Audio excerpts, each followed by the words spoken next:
the lost kingdom of the Starlight Lake. Once upon a time, in a distant land where the mountains kissed the sky and the valleys were shrouded in mist, there was a magical lake known as Starlight Lake. This lake was famous for its sparkling waters that reflected the night sky, even during the day. Legends told of a hidden kingdom beneath its surface, a kingdom filled with wonders and magic.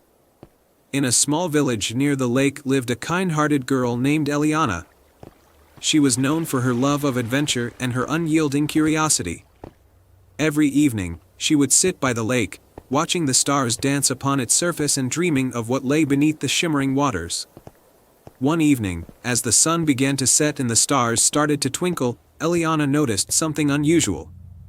The surface of the lake began to glow with a soft, golden light, and a gentle breeze carried a melody that seemed to come from deep within the water. Her heart raced with excitement. Could this be the moment the legend spoke of? Determined to discover the truth, Eliana took a deep breath and waded into the lake. As she moved further into the water, she noticed that the golden light grew brighter and the melody grew clearer. The water was warm and comforting, and she felt as though she were floating on a cloud. Suddenly, the surface of the lake began to part, revealing a hidden path of luminous stones leading downward. Eliana followed the path, her heart pounding with anticipation. As she descended, the light around her grew more dazzling, and the melody became a harmonious chorus. At the bottom of the path, Eliana found herself in a magnificent underwater kingdom. The palace was made of shimmering coral, and the walls were adorned with pearls and precious gems. Schools of colorful fish swam gracefully through the water, and the air was filled with the scent of blooming underwater flowers. A regal figure approached her, a mermaid queen with flowing, silver hair and a crown of sea glass. "Welcome, brave traveler," the queen said with a warm smile. "I am Queen Leora of the lost kingdom of Starlight Lake. You are the first to discover our realm in many years. What brings you here?" Eliana bowed respectfully. "I have always been fascinated by the legends of your kingdom. I wish to see if they were true and to learn more about the magic that lies beneath Starlight Lake." Queen Leora's eyes sparkled with approval. "Your curiosity and bravery have brought you here. We are a kingdom of magic and harmony, but we have faced a grave problem. A dark spell has been cast upon our realm, causing our magic to fade and our kingdom to wither. Only a heart of pure intent can lift the spell and restore our kingdom to its former glory." Eliana's eyes widened. "How can I help?" The queen handed her a small, ornate vial filled with a glowing liquid. "This is the essence of the moon's light. It has the power to break the spell, but it must be poured into the Heartstone, a magical gem that lies hidden in the depths of our kingdom. The Heartstone is protected by enchantments and will require both courage and wisdom to reach." Eliana accepted the vial with determination. "I will do my best." Guided by the queen's instructions, Eliana ventured deeper into the kingdom. She encountered various challenges along the way: cunning sea serpents, intricate puzzles, and deceptive illusions. With each challenge, she relied on her courage and her keen sense of right and wrong. Eventually, Eliana reached the chamber where the Heartstone was kept. It was a grand, circular room with a pedestal in the center, upon which rested the Heartstone. The stone was dark and dull, its magic seemingly drained. Eliana approached the Heartstone and carefully poured the essence of the moon's light over it. The liquid seeped into the stone, and a brilliant light erupted from the Heartstone, filling the room with a warm, golden glow. The enchantments that protected the Heartstone dissolved, and the kingdom's magic began to flow back, rejuvenating the coral palace and the underwater gardens. Queen Leora appeared beside Eliana, her eyes filled with gratitude. "You have restored our kingdom's magic and saved us from darkness. For your bravery and pure heart, we offer you a gift. Whenever you need us, you may call upon the magic of the Lost Kingdom, and we will come to your aid." Eliana smiled, feeling a deep sense of fulfillment. "Thank you, Queen Leora. I will cherish this gift." With a final farewell, Eliana made her way back to the surface, leaving the enchanted realm behind. As she emerged from the lake, the golden light faded, and the lake's surface returned to its serene, sparkling beauty. Back in her village, Eliana shared the tale of the lost kingdom and the magic she had witnessed. The villagers marveled at her bravery and the wonders she had seen. Though the kingdom was hidden from view, the magic of Starlight Lake continued to inspire and protect the village, a reminder of the courage and kindness that could overcome even the darkest of spells. And so, the legend of the lost kingdom of Starlight Lake lived on, and Eliana's story became a cherished part of village lore, reminding all who heard it that true magic lies not just in enchanted realms, but in the hearts of those who seek to make the world a better place. And they all lived happily ever after. I hope you enjoyed this fairy tale. Once upon a time, in a land where the sky was always painted in hues of twilight, there was a hidden kingdom called Lunaria. Lunaria was a wondrous place, where the moon's light bathed the land in a silvery glow, and every night was filled with gentle luminescence. The kingdom was ruled by Queen Selene, a wise and kind ruler who was known for her beauty and her deep connection with the moon. In the heart of Lunaria stood the Moonlit Palace, an elegant castle made of moonstone and silver, where the queen lived with her daughter, Princess Lyra. Lyra was a curious and adventurous young girl who loved exploring the enchanted forests and shimmering lakes of Lunaria. Though she cherished her home, she longed to discover the secrets of the world beyond the kingdom's borders. One evening, as the moon hung low and full in the sky, a mysterious figure appeared in the palace garden. It was a wandering minstrel named Elian, who had come from a distant land. Elian was known for his beautiful music and tales of faraway lands. He sang a song about a magical flower that bloomed only once every 100 years, known as the Midnight Blossom. According to legend, the Midnight Blossom had the power to grant one true wish to anyone who found it. Princess Lyra was enchanted by Elian's tale and decided that she wanted to find the Midnight Blossom and make a wish for the people of Lunaria to have everlasting happiness. With her mother's blessing, she set off on a journey with Elian, who agreed to be her guide. The journey took them through the Silver Forest, a dense woodland filled with towering trees whose leaves sparkled like stars. The forest was known for its enchantments and illusions. As they ventured deeper, the path seemed to twist and turn, and strange creatures of light and shadow danced around them. Their first challenge was a labyrinth of mirrors. Each mirror showed a different reflection, making it difficult to find the true path. Elian, with his musical skills, played a melody that calmed the reflections, allowing them to find their way through the labyrinth. The enchanted lake beyond the forest lay the enchanted lake, a vast body of shimmering water. To cross the lake, they needed to use the moonlit boats that only appeared at night. As they waited for the boats, they encountered a kindly water nymph named Maris, who was guarding the lake. Maris explained that they could only cross if they solved a riddle. I am not alive, but I grow. I don't have lungs, but I need air. I don't have a mouth, but water kills me. What am I? Lyra thought for a moment and answered, fire. Maris smiled and granted them passage. They boarded a moonlit boat and sailed across the lake, the water glowing under the moon's soft light. The Mountain of Echoes on the other side of the lake, they reached the base of the Mountain of Echoes, a towering peak shrouded in mist. The Midnight Blossom was said to grow on the mountain's highest peak. The climb was steep and treacherous, and the air was thin and cold. As they climbed, they were confronted by a fierce storm of winds and ice. The storm was the work of a jealous spirit who didn't want anyone to find the Midnight Blossom. Elian's music had the power to soothe the storm, and with Lyra's courage, they pressed on through the tempest. The Midnight Blossom finally, they reached the summit, where the Midnight Blossom was said to bloom. The flower glowed with an ethereal light, its petals shimmering like silver. However, the flower was guarded by a wise old dragon named Draconis. Draconis tested Lyra's heart with a series of questions about her intentions. He wanted to ensure that her wish was selfless and pure. Lyra spoke from the heart, expressing her desire to bring happiness to her people and to share the joy she had found on her journey. Moved by her sincerity, Draconis allowed her to take the Midnight Blossom. Lyra made her wish for the eternal happiness of her people, and as she did, a radiant light spread across the land of Lunaria.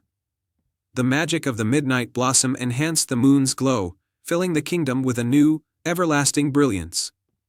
The return to Lunaria. Lyra and Elian returned to Lunaria, greeted by the joyous celebration of the people.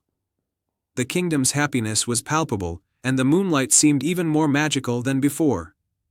Queen Selene praised her daughter's bravery and kindness. Elian decided to stay in Lunaria, enchanted by the beauty of the kingdom and the warmth of its people. He became a beloved figure, sharing stories and songs that kept the magic of the midnight blossom alive in the hearts of the people. And so, the tale of Princess Lyra and her quest for the midnight blossom became a cherished legend in Lunaria. The kingdom thrived under the everlasting moonlight, a symbol of the joy that comes from a selfless heart and the magic of a wish fulfilled. The end. Once upon a time, in a quaint village named Willowbrook, nestled at the edge of a sprawling, mystical forest, there lived a young girl named Eloan. Eloan was known throughout the village for her boundless curiosity and her love for exploring the enchanted woods that lay beyond the village's borders. The villagers often spoke of strange and magical happenings in the forest, but none ventured too deep, for they feared what lay beyond. One crisp autumn morning, as golden leaves fluttered through the air, Eloan discovered a peculiar silver locket while wandering near the edge of the forest. The locket was adorned with intricate engravings and seemed to emit a soft, enchanting glow. Excited by her find, Eloan hurried back to the village to show her grandmother, who was the wisest woman in Willowbrook. Her grandmother, upon seeing the locket, gasped in recognition. "This locket," she said, her voice trembling with awe, "belongs to the legendary Moonlight Queen, who once protected our land with her magical light. Legend says that whoever finds this locket is destined to restore the Queen's lost light and save the realm from impending darkness." Eloan's eyes widened. "How can I restore the Queen's light?" Her grandmother explained that the locket's magic was bound to a hidden realm within the forest called the Moonlit Glade. To reach it, Eloan would need to face 3 trials that tested her bravery, wisdom, and compassion. With a heart full of determination, Eloan set off on her quest, her faithful dog, Bramble, by her side. As they ventured deeper into the forest, the trees grew denser, and the path became less distinct. Soon, they arrived at a babbling brook with a bridge made of delicate moonbeams.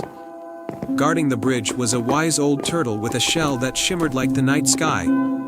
To cross the bridge, the turtle said, "You must solve this riddle. I am taken from a mine, and shut up in a wooden case, from which I am never released, and yet I am used by almost every person. What am I?" Eloan thought for a moment, then smiled. "A pencil." The turtle nodded and allowed them to cross. Beyond the bridge, the forest became eerily quiet, and the path led to a hidden grove illuminated by the soft glow of fireflies. In the center of the grove stood a majestic oak tree with a hollow trunk, inside which sat an ancient book guarded by a graceful deer. To continue, the deer said, "You must show compassion. The book will only open to those who help someone in need." Eloan looked around and saw a small, injured bird lying on the ground. Gently, she picked up the bird and used her knowledge of herbs to tend to its wounds. The bird chirped gratefully, and as Eloan placed it back in the safety of its nest, the ancient book's pages fluttered open, revealing a map to the Moonlit Glade. Following the map, Eloan and Bramble reached a hidden waterfall cascading into a crystal-clear pool. At the base of the waterfall was a small, ornate door. As they approached, the door creaked open to reveal the Moonlit Glade, bathed in a soft, silvery light. In the center of the glade stood the Moonlight Queen, looking tired and dim, her once brilliant light now just a faint shimmer. Eloan approached with the locket, holding it out. "Moonlight Queen," she said, "I have come to restore your light. I found your locket and completed the trials to prove my bravery, wisdom, and compassion." The Moonlight Queen looked at Eloan with gratitude. "You have shown great courage and kindness, young one. The locket's magic will help me regain my strength." As Eloan placed the locket around the Queen's neck, a brilliant light burst forth, filling the moonlit glade with a radiant glow. The Queen's light returned in full, brighter and more beautiful than ever before. "You have saved us all," the Queen said, her voice filled with warmth. "As a token of my gratitude, I grant you a wish." Eloan thought for a moment and then said, I wish for the magic of the moonlit glade to be shared with my village, so that the light and wonder of the forest can bring joy and hope to everyone." The Moonlight Queen nodded, and with a wave of her hand, a stream of shimmering light flowed from the glade to Willowbrook. The village was transformed, with every garden blooming in vibrant colors, and a gentle, magical glow illuminating the streets at night. Eloan returned to her village as a hero, her heart full of joy knowing she had helped her home. The villagers celebrated her bravery and the renewed magic of the forest, and from that day on, Willowbrook thrived under the enchantment of the Moonlight Queen. And so, the village of Willowbrook lived happily ever after, forever touched by the light and magic brought by a courageous young girl and a silver locket. The Star Weaver's secret. In a small, quaint village nestled in a lush valley, there lived a humble woman named Leora. She was known for her exquisite weaving, crafting tapestries that seemed to come alive with every stitch. Leora's creations were not mere decorations, they told stories of dreams and magic, woven from threads of silver and gold. The villagers cherished Leora's work, but they also whispered about an old legend. According to the tale, Leora possessed a secret talent. She was said to be a star weaver, someone who could capture the light of the stars in her threads. This legend was dismissed by many as a mere myth, but it lingered in the hearts of those who longed for a touch of magic in their lives. The mysterious request. One evening, as the stars began to twinkle in the velvet sky, a stranger arrived in the village. He was a tall man with a cloak that shimmered like the night sky and a gentle, knowing smile. He introduced himself as Eric, a traveler from a distant land. Eric sought Leora's help. "I have heard of your incredible talent," he said. "I need a tapestry that holds the light of the rarest star, one that can bring hope and healing to my land, which is suffering from a terrible drought." Leora, intrigued and moved by Eric's story, agreed to help him. Eric handed her a small, ornate box. Inside was a single, radiant star crystal. "This crystal holds the essence of the rarest star," he explained. "It will guide you in your weaving."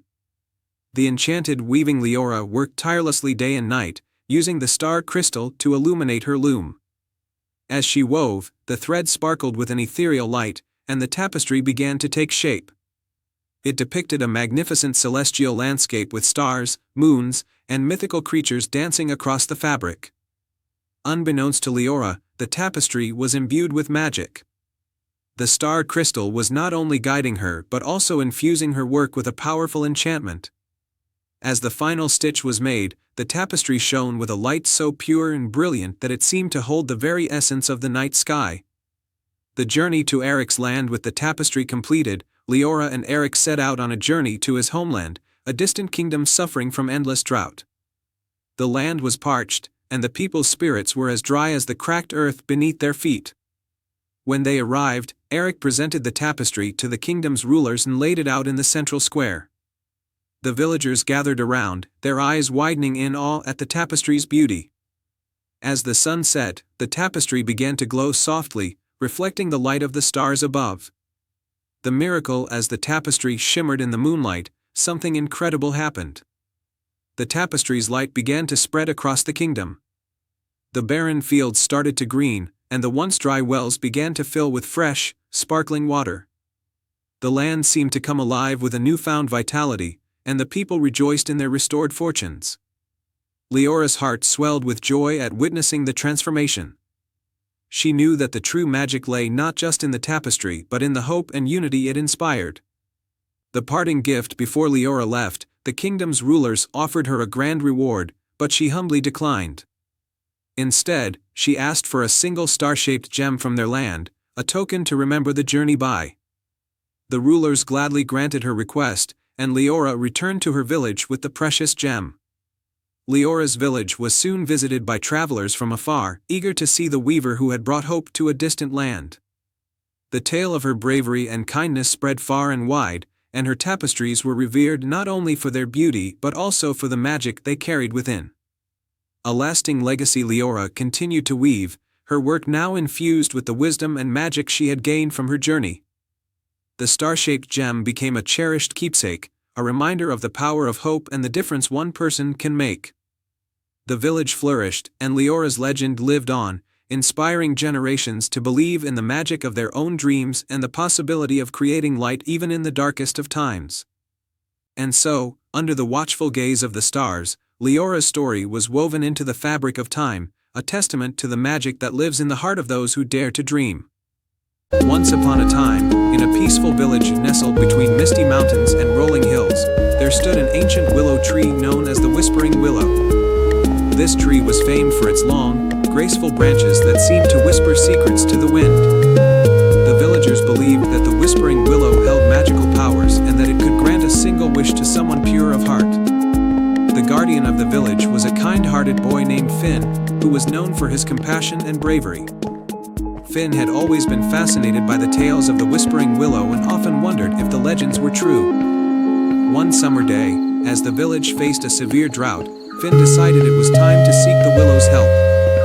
With a determined heart, Finn set off towards the Whispering Willow, which stood on a hill just outside the village. The sun was setting, casting a golden hue over the landscape, and the air was filled with a gentle, soothing breeze. As Finn approached the tree, he could hear the soft rustling of its leaves. Like a distant lullaby. The Whispering Willow was even more magnificent up close, its branches hanging low and its leaves shimmering in the twilight. Finn took a deep breath and spoke aloud, "O Whispering Willow, I have come to seek your wisdom and aid. Our village is suffering from a terrible drought, and we need your help." As Finn spoke, the tree's leaves rustled more vigorously, and a soft, melodious voice filled the air. "Brave Finn, you have come seeking a wish. To earn my favor, you must first prove your worth by solving 3 riddles. Only then will I grant your wish." Finn nodded, ready to take on the challenge. The first riddle came from the tree's branches, whispered softly into the evening air, "I speak without a mouth and hear without ears. I have no body, but I come alive with the wind. What am I?" Finn thought carefully and answered, "An echo." The Whispering Willow's branches swayed gently, and the leaves glowed with approval. "Well done. Here is your first token." A small, glowing acorn fell from the tree and landed softly in Finn's hand. The second riddle was whispered with a gentle rustle, "I can be cracked, made, told, and played. What am I?"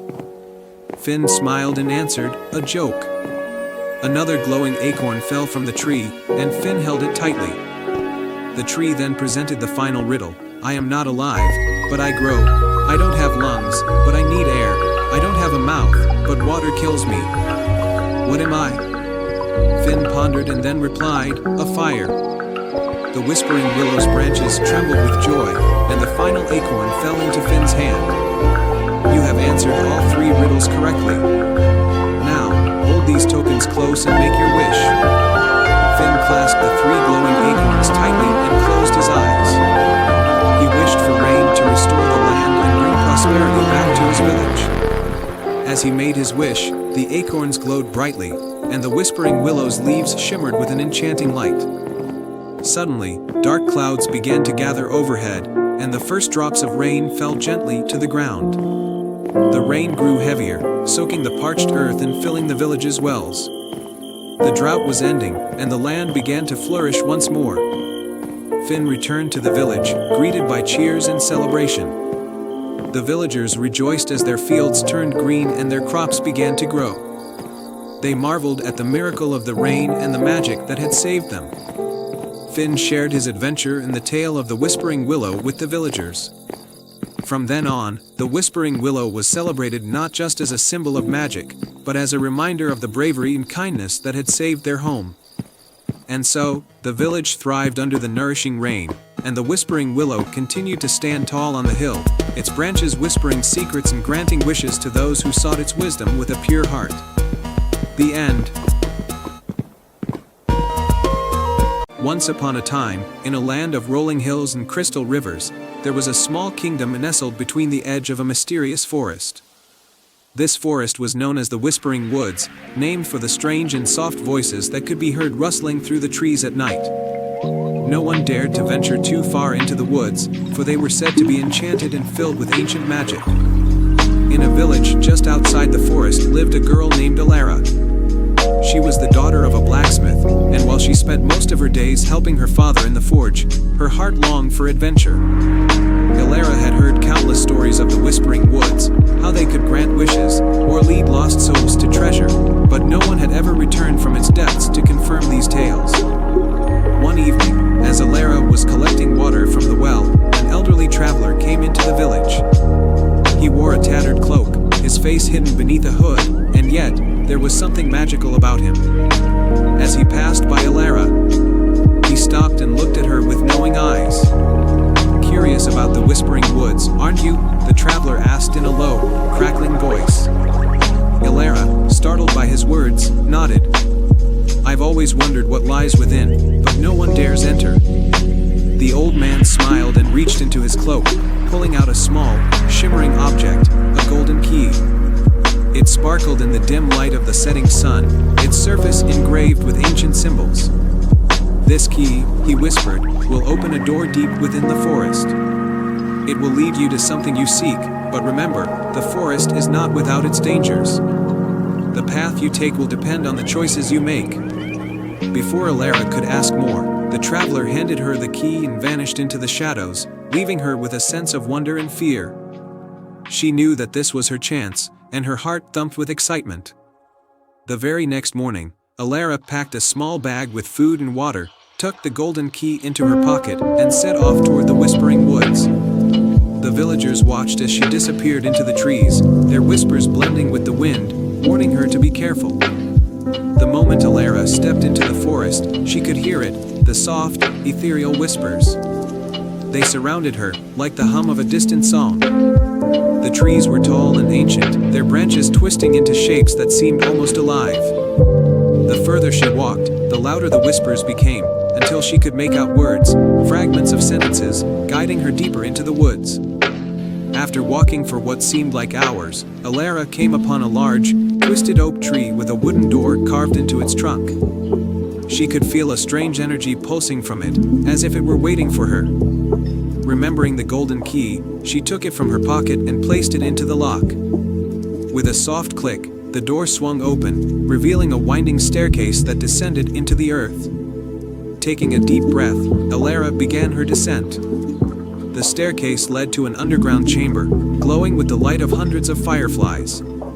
In the center of the chamber was a stone pedestal, and on it lay a silver box with intricate designs, almost identical to the ones on the key. As she approached, the whispers grew louder, urging her to open it. She hesitated for a moment, remembering the traveler's warning. But her curiosity got the better of her, and with trembling hands, she lifted the lid of the box. Inside was a mirror, small enough to fit in her hand, with a golden frame that sparkled like the sun. As soon as she touched the mirror, a voice echoed through the chamber, a voice clear and commanding. "You have found the mirror of truth, Elara. This mirror will show you your heart's deepest desire, but beware, for it will also reveal what you must sacrifice to obtain it." Elara stared at her reflection in the mirror. At first, all she could see was herself, but then the image began to shift and change. She saw herself standing in a grand palace, wearing a crown of gold, with a kingdom at her feet. Her heart raced with excitement. Was this her destiny? But then, the image shifted again. She saw her father, sitting alone in his forge, growing older and frilier, waiting for her return. She saw her village, quiet and abandoned, as if everyone had forgotten her. A cold feeling crept into her chest. The voice spoke again. "To gain a kingdom, you must leave behind all that you know and love. What is your choice, Elara?" Tears welled in her eyes as she realized the cost of her desire. She could become a queen, but it would mean leaving behind her father, her village, and everything she held dear. Was it worth it? After a long moment of silence, Elara lowered the mirror and placed it back into the box. "I cannot leave my home, not for a crown or a kingdom," she whispered. "My heart belongs with my family, with the people I love." As soon as she spoke those words, the whispers in the chamber turned into a gentle breeze, and the mirror glowed with a soft, warm light. The voice echoed once more, but this time it was kind and full of pride. "You have chosen wisely, Elara.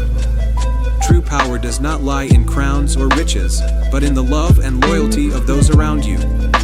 Take this gift as a reminder of your strength." Suddenly, the box closed itself, and the golden key transformed into a delicate necklace with a small pendant in the shape of a heart. Elara put the necklace around her neck, feeling its warmth settle against her skin. She knew that the forest had rewarded her for her choice. With a heart full of peace, Elara left the chamber, climbed the staircase, and returned to the village. The forest no longer whispered to her as it once had, for she had discovered its secret. When she returned home, her father was waiting for her, a knowing smile on his face. "You went into the Whispering Woods, didn't you?" he asked. Elara nodded, clutching the heart-shaped pendant. "I did. And I learned that some treasures are worth more than all the kingdoms in the world." And from that day forward, Elara lived a life full of love, never forgetting the lessons of the Whispering Woods and the golden key that led her to discover the true meaning of happiness. The end. Once upon a time, in a land where rolling hills met sparkling rivers, there was a peaceful village called Willowbrook. The villagers lived simple lives, tending their gardens and weaving tales of the enchanted forest that bordered their land. The forest was known for its mystery and magic, and it was said that a hidden kingdom lay deep within it. Among the villagers was a young boy named Finn, who loved exploring the forest more than anything. He was curious and brave, always dreaming of discovering the hidden kingdom spoken of in the old legends. The elders told tales of a kingdom where magical creatures lived and where wishes could come true, but no one had ever seen it. One day, as Finn ventured deeper into the forest than he ever had before, he stumbled upon an old, gnarled tree with a peculiar marking on its trunk, a crescent moon surrounded by stars. Intrigued, Finn traced the marking with his fingers, and to his surprise, the tree began to glow softly. As the glow grew brighter, a hidden door appeared in the tree's trunk. Finn, filled with wonder, opened the door and stepped through it. On the other side was a lush, vibrant meadow filled with flowers of every color imaginable. In the center of the meadow stood a grand archway made of entwined vines and sparkling gems. Finn walked through the archway and entered the hidden kingdom. To his amazement, the kingdom was more beautiful than he had ever imagined. It was a land of wonder, where fairies flitted about, and talking animals roamed freely. The skies shimmered with hues of pink and gold, and the air was filled with a sweet, melodious hum. As Finn wandered through the kingdom, he came upon a grand castle made of crystal. The castle was surrounded by a shimmering moat that sparkled in the sunlight. He approached the castle and was greeted by a majestic unicorn with a mane that glowed like moonlight. "Welcome to the hidden kingdom, brave Finn," the unicorn said with a gentle voice. "I am Luna, the guardian of this realm. You have been chosen to help us with a great task." Finn's eyes widened in excitement. "How can I help?" Luna led Finn into the castle, where he met Queen Aurora, a wise and kind ruler with a crown of stardust. The queen explained that the kingdom was in peril. An ancient spell had been cast by a sorcerer long ago, and it was slowly draining the kingdom's magic. The only way to break the spell was to retrieve the 3 lost stardust crystals from across the kingdom. The stardust crystals were hidden in different locations, one in the Forest of Whispers, one in the Cavern of Echoes, and one in the Meadow of Dreams. Each crystal was guarded by a magical creature, and retrieving them required courage and cleverness. Determined to help, Finn set off on his quest. His first destination was the Forest of Whispers. As he entered the forest, he was surrounded by soft, whispering voices. The trees seemed to speak in hushed tones. Finn followed the whispers until he reached a clearing where a wise old owl perched on a branch. The owl, named Ollivander, was the guardian of the first stardust crystal. Once upon a time, in the tranquil kingdom of Celestia, there was a magical forest known as the Enchanted Grove. This forest was renowned for its shimmering flowers and whispering trees. At the heart of the forest stood the Moonstone Tree, a majestic tree with glowing silver leaves that were said to grant a single wish under the light of a full moon. In the village of Starbrook, a young girl named Elara lived with her grandmother. Elara was known for her curiosity and kindness. She often visited the enchanted grove to listen to the stories of the whispering trees and help the woodland creatures. Her favorite companion was a mischievous but loyal squirrel named Nutty. One evening, as the full moon began to rise, Elara and Nutty set out to visit the moonstone tree. The sky was clear, and the moonlight danced across the forest floor. They arrived at the moonstone tree and noticed something unusual. The tree's glow was dim, and its silver leaves seemed to be losing their luster. Elara found a scroll tied to one of the branches. The scroll read, "To restore the moonstone tree's magic, you must complete 3 tasks. Only those with true hearts will succeed." Determined to help, Elara and Nutty prepared for the first task, the trial of the whispering winds. They followed a path that led to a clearing where the winds carried soft, melodic whispers. Elara needed to decipher the whispers to find the right path to the next task. Nutty's sharp ears helped him catch the faint whispers that Elara couldn't quite hear. By listening carefully and following the gentle breeze, they discovered a hidden path leading to a grove with an ancient oak tree. The oak tree, though wise, was saddened and in need of a friend. Elara comforted the oak tree and offered to listen to its stories. The oak shared tales of old, and Elara's kind words and attention lifted its spirits. In return, the oak revealed the way to the next task. The second task was the trial of the shimmering pool. They arrived at a sparkling pool surrounded by iridescent stones. In the center of the pool was a glowing orb that needed to be retrieved. The pool's surface was calm, but Elara had to figure out how to reach the orb without disturbing the delicate balance of the water. Nutty used his nimble paws to carefully place the stones around the pool, creating a stable path. Elara carefully walked across the stones and retrieved the orb. As she held it up, the pool's surface shimmered with a radiant light, signaling the completion of the second task. The final task was the trial of the heart's light. They reached a grove where a group of tiny, glowing fireflies danced around a withered flower. The flower, once vibrant, had lost its light and needed to be revived. Elara and Nutty gathered the fireflies and used their soft light to nurture the flower. Elara spoke gently to the flower, sharing her hopes and dreams. As her words of kindness and encouragement filled the air, the flower began to bloom once more, its petals glowing brightly. With the 3 tasks complete, the moonstone tree's glow was restored. Its silver leaves sparkled under the full moon, casting a warm light across the forest. The tree's magic was rejuvenated, and the enchanted grove once again thrived with vibrant energy. Elara made her wish with the moonstone tree. "I wish for the forest and its creatures to always be safe and happy." The moonstone tree's magic enveloped the enchanted grove, ensuring that it remained a place of wonder and harmony. The creatures of the forest rejoiced, and Elara and Nutty were celebrated as heroes. The villagers of Starbrook heard of Elara's adventure and praised her bravery and kindness. The story of Elara and the moonstone tree became a cherished legend, a reminder of the power of love and courage. And so, the enchanted grove continued to shine under the moonlight, a symbol of the magic that lives in every heart. The end. Once upon a time, in a lush and vibrant kingdom known as Verdantia, there was a legend about the hidden springs, mystical fountains said to possess the power to heal and rejuvenate. The springs were hidden deep within the enchanted forest, and their location was known only to the keeper, a solitary guardian who lived in a quaint cottage surrounded by whispering willows and singing birds. The current keeper, an old man named Cedric, had safeguarded the springs for many years. But Cedric was growing frail, and the springs needed a new guardian. He had to find someone who was not only brave and kind but also had a pure heart. In the nearby village of Willowbrook, there lived a young girl named Amara. Amara was known for her compassion and her love for nature. She spent her days helping the villagers, tending to the sick, and caring for animals. Cedric had heard of her deeds and felt she might be the one to inherit the mantle of the keeper. One sunny morning, Cedric decided it was time to test Amara's heart and courage. He traveled to Willowbrook and asked her to accompany him on a journey into the enchanted forest, claiming he needed help with a mysterious task. The journey begins. Amara, intrigued and eager to help, agreed to join Cedric.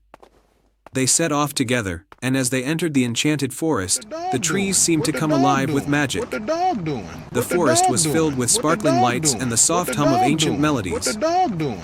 As they walked, Cedric told Amara about the hidden springs and their importance. The springs have the power to heal and restore, he said. But to prove yourself worthy of becoming the keeper, you must undertake 3 challenges that will test your bravery, wisdom, and kindness. Challenge 1: The Labyrinth of Shadows. Their first challenge was to navigate the Labyrinth of Shadows, a maze shrouded in darkness and illusions. The walls of the labyrinth shifted, creating an ever-changing path. Amara and Cedric ventured inside, and the labyrinth tried to disorient them with eerie whispers and shifting shadows. Remembering the importance of her task, Amara focused on the small light Cedric carried. She realized that the key to finding the way was to trust in the light and remain calm amidst the darkness. With Cedric's guidance and her unwavering resolve, Amara found the exit, having navigated the labyrinth with her inner light and courage. Challenge 2: The River of Reflections. Next, they reached the River of Reflections, a shimmering stream that mirrored not only their appearance but also their innermost thoughts. The challenge was to cross the river using a bridge that appeared only when their true selves were revealed. The river showed Amara's reflection as a young girl with great potential and kindness, but it also showed Cedric's reflection as weary and in need of aid. Understanding the need for sincerity, Amara spoke honestly about her desire to help others and make a positive difference. As she expressed her genuine intentions, the bridge appeared, allowing them to cross safely to the other side. Challenge 3: The Heart of the Forest. The final challenge led them to the heart of the forest, a place of great beauty but also of deep enchantment. Here, they faced a grove of ancient trees that spoke in riddles. To prove her worthiness, Amara had to answer the riddle of the oldest tree. Speak of what you seek and what you give, for only then will the heart truly live. Amara thought about her journey, her intentions, and the stories Cedric had shared. I seek to help others and bring hope, she said. And in giving my heart to the task, I hope to bring light and healing. The ancient tree's leaves rustled approvingly, and the way to the hidden springs was revealed. The hidden springs. Amara and Cedric arrived at the hidden springs, their waters sparkling with a magical glow. Cedric, his task fulfilled, handed over the key to the springs to Amara. You have shown bravery, wisdom, and kindness, he said. You are now the keeper of the hidden springs. Amara accepted the responsibility with gratitude. Cedric, now able to rest peacefully, returned to his cottage, knowing the springs were in capable hands. A new beginning. As the new keeper, Amara tended to the hidden springs with great care. She used the spring's magic to help heal the sick, rejuvenate the land, and bring joy to those in need. The enchanted forest continued to thrive under her watchful eye, and the village of Willowbrook flourished as well. Amara's legacy as the keeper was celebrated for generations, and the story of her journey became a cherished tale in Verdantia, reminding all who heard it of the power of bravery, wisdom, and a kind heart. And so, the hidden springs remained a beacon of hope and renewal, cared for by a guardian whose pure heart and selfless nature brought light and healing to all. Once upon a time, in a kingdom tucked away between rolling hills and vast meadows, there was a charming village named Fernwood. Fernwood was known for its lush, green fields and the large, ancient oak tree that stood in its center.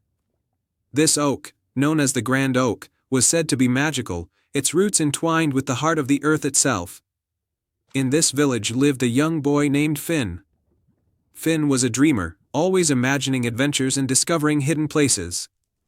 He had a special connection with animals and often spoke to them, learning their secrets and stories.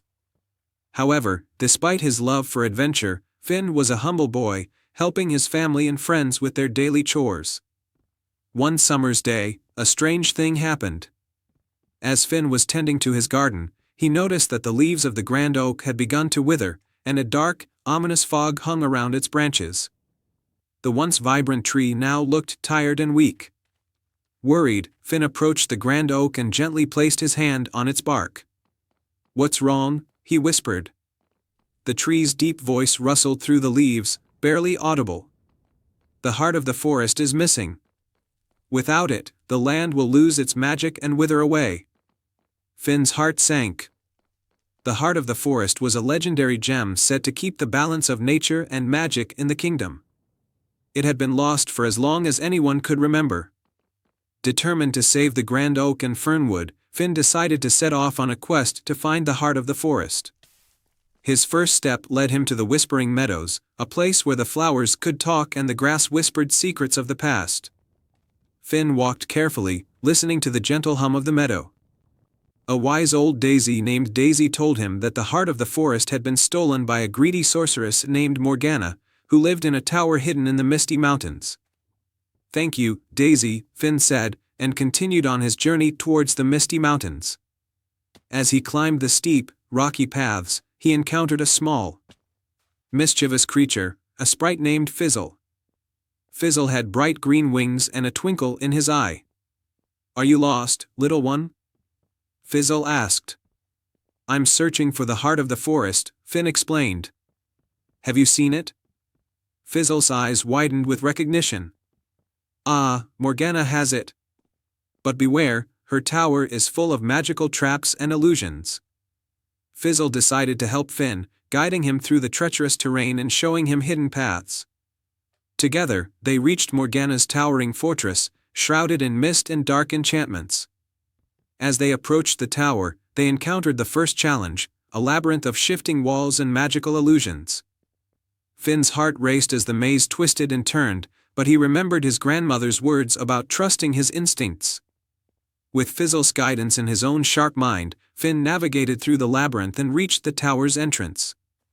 Inside, they faced another trial, a room filled with enchanted mirrors that reflected not just their images but their deepest fears and doubts. Finn felt a shiver of fear but took a deep breath, focusing on his love for his village and his determination to restore the Grand Oak. He stepped forward, ignoring the illusions, and the mirrors dissolved into mist.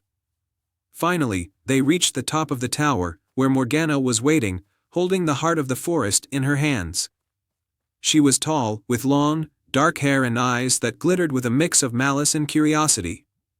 "So, you've come for the heart," Morgana said with a cold smile.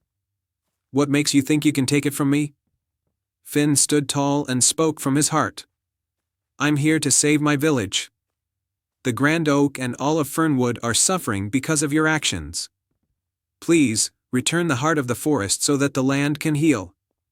Morgana's eyes softened slightly, and for a moment, the hardness in her gaze faded. She saw the sincerity in Finn's eyes and the bravery in his heart.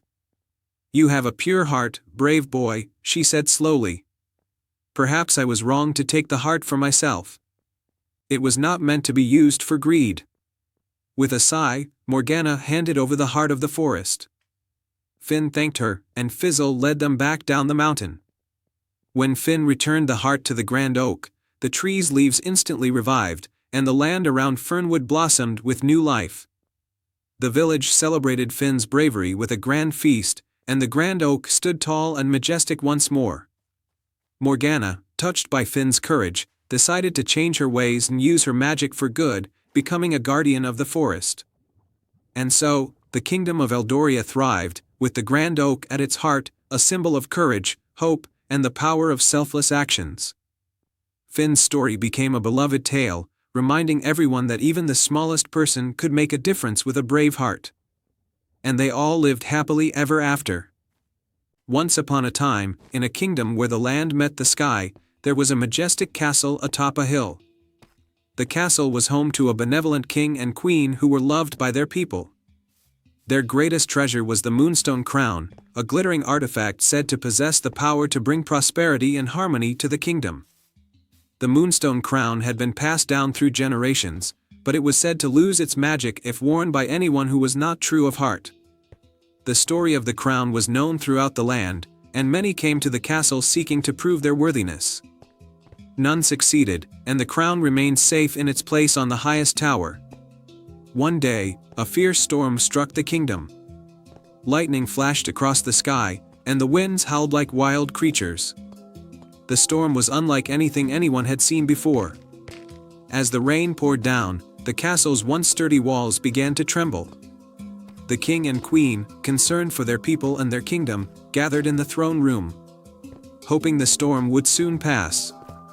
Suddenly, the castle's great bell rang with an urgent clang. The queen, who was known for her wisdom and kindness, realized that they might need help from beyond their walls. She decided to send a messenger to the nearby village to seek assistance.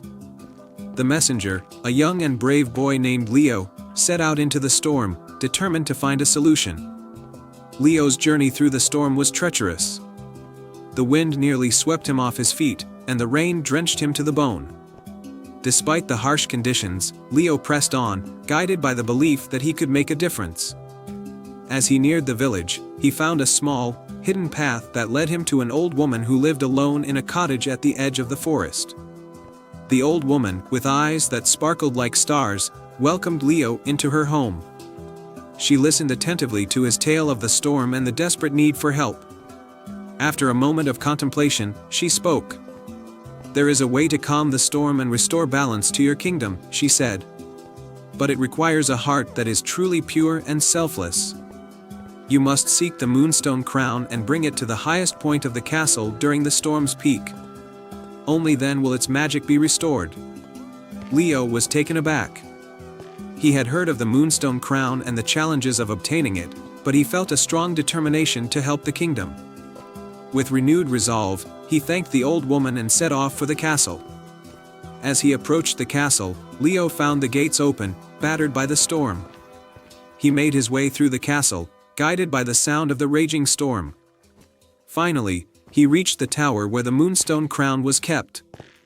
The path was steep and treacherous, with debris and howling winds making the climb difficult. Leo climbed the tower, determined to reach the top. The storm raged around him, but he kept his focus on the goal. At last, he reached the chamber where the Moonstone Crown rested on its pedestal. Leo carefully took the crown, feeling its cool, smooth surface and the gentle glow it emitted. With the Moonstone Crown in hand, Leo made his way to the castle's highest point. The storm seemed to intensify as he climbed, but Leo's courage did not waver. At the top, he placed the crown in a special holder designed for it. As he did, a brilliant light enveloped the castle and the storm began to wane. The winds died down, and the rain turned to a gentle drizzle. The kingdom below saw the storm's end and rejoiced.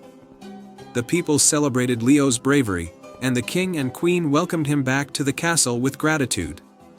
They marveled at how the crown's magic had been restored by someone with a heart as pure as Leo's.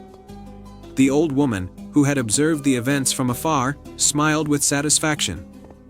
She knew that the Moonstone Crown's true power lay not in the crown itself but in the selflessness and bravery of those who sought to protect others. Leo was honored as a hero and was given a special place in the kingdom's history. The story of his courage and the restoration of the Moonstone Crown became a beloved tale, reminding everyone that true greatness comes from the heart. And so, under the serene skies and the twinkling stars, the kingdom thrived, forever blessed by the magic of the Moonstone Crown and the bravery of a young boy who faced the storm with unwavering resolve. Once upon a time, in a kingdom where the skies were painted with the colors of dawn and the rivers sang lullabies, there was a small village named Glimmerwood. Glimmerwood was nestled in a lush valley surrounded by the towering mystical mountains, where the people lived in harmony with nature and each other. The village was known for its enchanting glow at night, a result of the magical fireflies that danced among the trees. At the heart of Glimmerwood lived a young girl named Clara, who was known for her adventurous spirit and her kind heart. Clara lived with her father, a skilled carpenter, and her mother, a talented weaver. Clara loved to explore the forest with her best friend, a clever fox named Jasper. They would spend hours discovering new paths and marveling at the wonders of nature. One evening, as Clara and Jasper were returning from one of their adventures, they noticed that the fireflies were not glowing as brightly as usual. The villagers gathered in the square, worried and whispering about the dimming light. The village elder, a wise woman named Alara, explained that the firefly's glow was tied to the Heartstone, a magical gem hidden deep within the enchanted forest. If the Heartstone's light faded, so would the fireflies, plunging Glimmerwood into darkness. Determined to save her village, Clara volunteered to find the Heartstone and restore its light. With Jasper by her side, she set off into the enchanted forest. The forest was a place of beauty and mystery, with ancient trees that seemed to whisper secrets and streams that sparkled like liquid silver. As Clara and Jasper ventured deeper into the forest, they encountered their first challenge, a wide, fast-flowing river with no bridge in sight. Just as Clara was about to despair, a magnificent stag appeared on the opposite bank. The stag spoke in a deep, soothing voice, "To cross this river, you must answer my riddle. What has roots as nobody sees, is taller than trees, up, up it goes, and yet never grows?" Clara thought for a moment and then smiled. "A mountain." The stag nodded and lowered its antlers, creating a magical bridge of vines and flowers. Clara and Jasper crossed the river safely and continued their journey. Soon, they arrived at a dense part of the forest where the trees were so thick that no light penetrated. In the darkness, they could hear the soft rustling of leaves and the faint sound of footsteps. Suddenly, a pair of glowing eyes appeared, and a large, wise owl emerged from the shadows. "To pass through this darkness, you must show your wisdom," the owl hooted. "Tell me, what can fill a room but takes up no space?" Clara pondered the question and then answered, "Light." The owl's eyes twinkled with approval, and the dense trees parted, revealing a clear path bathed in moonlight. As they walked through the illuminated path, they reached a beautiful meadow where a majestic unicorn with a shimmering mane stood. The unicorn looked at them with sorrowful eyes. "My magic is fading, and I can no longer guard the Heartstone," the unicorn said. "To find the stone, you must show compassion. Can you help me?" Clara, with Jasper's help, gathered herbs and concocted a healing potion, just as her mother had taught her. She offered it to the unicorn, who drank it gratefully.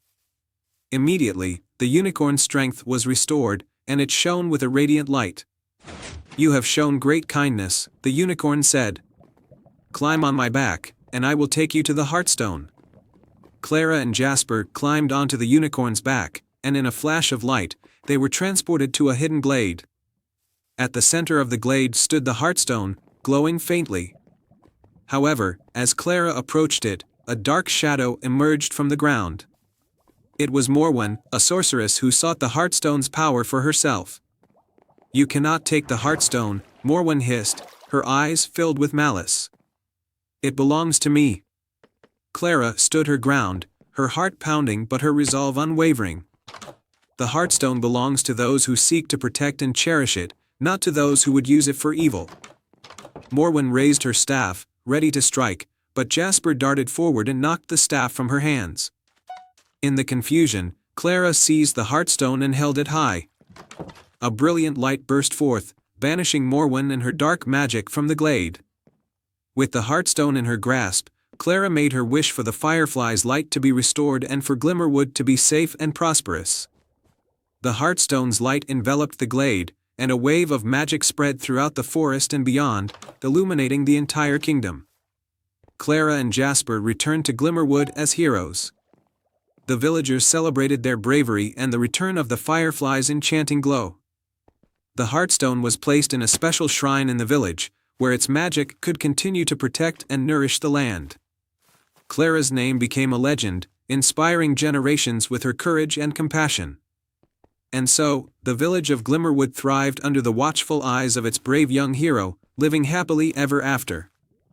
In a hidden corner of the world, nestled between rolling hills and shimmering lakes, lay the village of Lumina. Lumina was famed for its beauty and tranquility, with crystal-clear waters, lush gardens, and homes built from moonlit stones. But what truly set Lumina apart was its nightly spectacle. The sky would light up with twinkling stars, and every full moon, a magical flower known as the Starflower would bloom, casting a gentle glow across the land. In this village lived a young girl named Lyra. Lyra was known for her adventurous spirit and her curious nature. She loved exploring the forests and meadows around Lumina, always seeking out new wonders. But above all, Lyra was fascinated by the Starflower, which was said to hold the power to grant one true wish to anyone with a pure heart. One evening, as the full moon rose and bathed Lumina in its silvery light, Lyra set out on her usual adventure. Her goal that night was to witness the blooming of the starflower up close, something no villager had ever done. As she walked through the forest, the trees seemed to whisper secrets to her, and the stars above twinkled brightly. After a while, Lyra stumbled upon a hidden path that she had never seen before. The path was lined with glowing blue lanterns that floated gently in the air. Following the path, Lyra reached a small, enchanted glade where the starflower was said to bloom. In the center of the glade stood a grand, ancient tree with silver bark and golden leaves. At the base of the tree, Lyra found a soft, glowing light. She approached it carefully and saw that it was the starflower, its petals slowly unfurling and shimmering with a celestial glow. As she admired the beauty of the flower, a soft, melodious voice spoke from behind her. "Welcome, Lyra," said a graceful figure emerging from the shadows. It was the Dream Weaver, a mystical being who was said to guide dreams and wishes. The Dream Weaver wore a flowing gown made of stardust and had eyes that sparkled like the night sky. "I've heard of you," Lyra said in awe. "I'm here to witness the blooming of the starflower." The Dream Weaver smiled. "The starflower blooms only once a month, during the full moon, and it holds the power to grant a single wish. But remember, wishes made with a true heart are the ones that come to fruition." Lyra nodded, her heart full of hope. "I have a wish for Lumina. I want to ensure that our village remains peaceful and prosperous, and that everyone lives in harmony." The Dream Weaver's eyes twinkled with approval. "A noble wish indeed. To make this wish, you must first pass a test. Each petal of the starflower represents a challenge that must be completed with sincerity and courage." The first petal glowed and floated gently towards Lyra.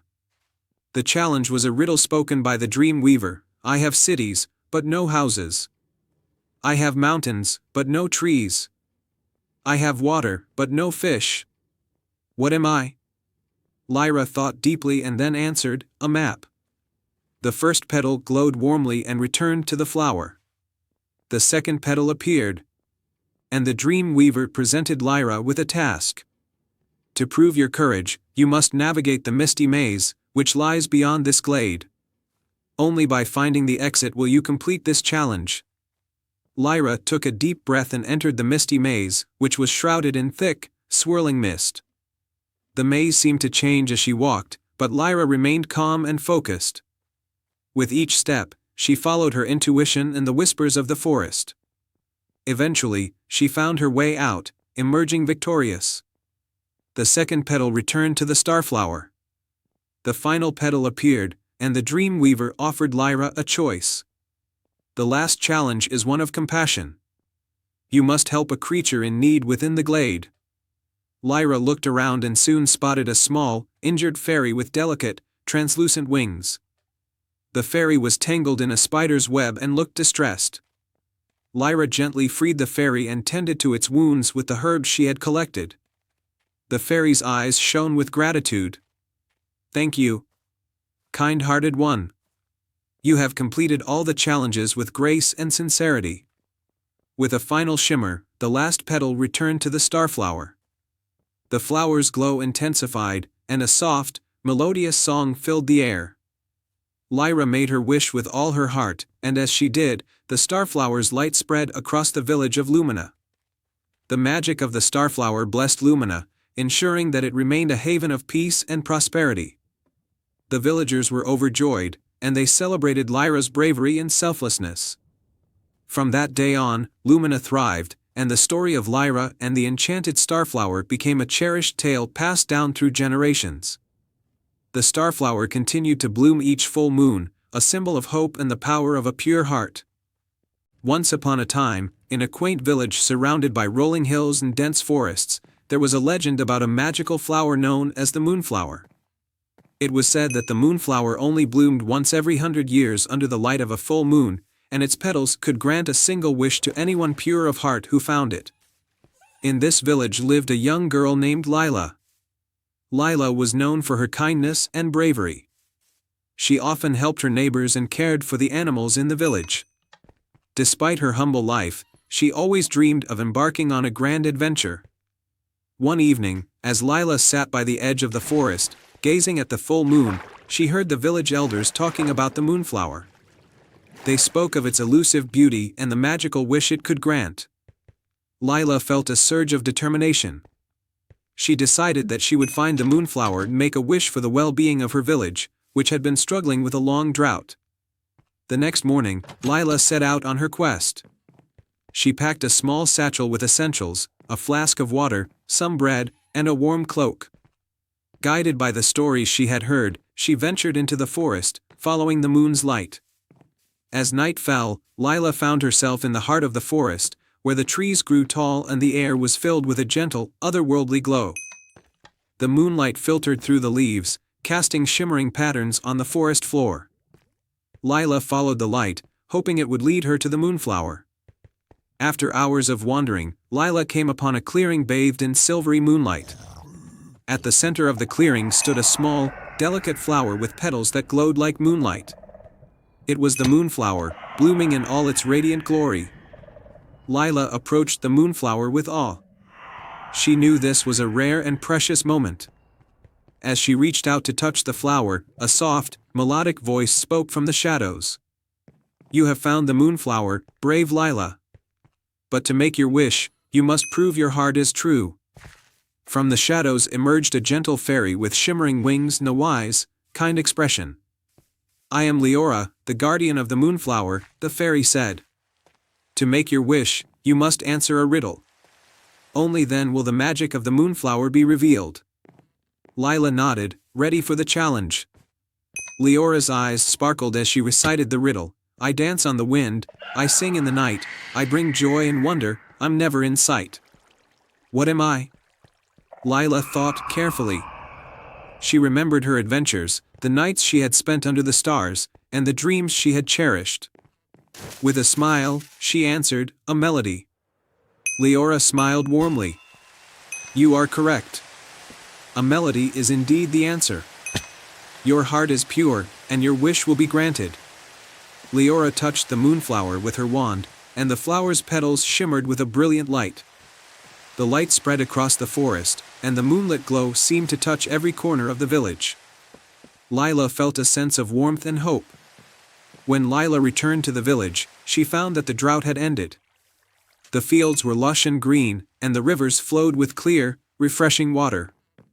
The villagers rejoiced, amazed by the transformation. Lila was hailed as a hero, but she remained humble. She knew that the magic of the moonflower had worked because of the collective hope and love of the village. She continued to help others and cherish the beauty of the world around her. And so, under the light of the full moon, Lila and her village lived happily ever after. The moonflower's magic remained a cherished legend, a reminder of the power of kindness and bravery. The end. Once upon a time, in the heart of the flourishing kingdom of Illyria, there lived a kind and curious princess named Isabella. Isabella was loved by all for her gentle heart and adventurous spirit. She spent her days exploring the vast palace gardens, learning about plants, animals, and the natural world from the royal gardener, Old Master Thorn. One evening, as the sun was setting and casting a golden glow over the kingdom, Master Thorn shared a secret with Isabella. "Your Highness," he began in a hushed voice, "there is a legend of a hidden garden within these palace grounds. It is said to be filled with the rarest and most magical plants, capable of healing any ailment and bringing joy to the saddest heart. But it can only be found by someone with a pure heart and a deep love for nature." Isabella's eyes sparkled with excitement. Determined to find the hidden garden and see its wonders, she decided to begin her search the very next morning. At dawn, Isabella packed a small satchel with essentials, a flask of water, some bread and cheese, and a small notebook for her discoveries. With a farewell to her parents, King Edmund and Queen Amelia, she set off with a heart full of hope and curiosity. Isabella explored the gardens meticulously, paying attention to every detail. She visited the rose garden, the lily pond, and the orchard, but found no trace of the hidden garden. As she wandered deeper into the grounds, she came across an old, ivy-covered gate that she had never noticed before. The gate was slightly ajar, and beyond it lay a narrow, winding path. With a sense of anticipation, Isabella stepped through the gate and followed the path. It led her into a dense thicket of trees, where the sunlight barely penetrated. As she walked, she heard a soft, melodic humming coming from deeper within the forest. Intrigued, she followed the sound until she reached a clearing. In the center of the clearing stood an ancient oak tree, its branches spreading wide and its leaves shimmering with a silvery light. At the base of the tree sat a small, delicate fairy, her wings sparkling like diamonds in the dappled sunlight. "Welcome, Princess Isabella," the fairy said with a warm smile. "I am Leora, guardian of the hidden garden. You have been chosen to enter because of your pure heart and your love for nature.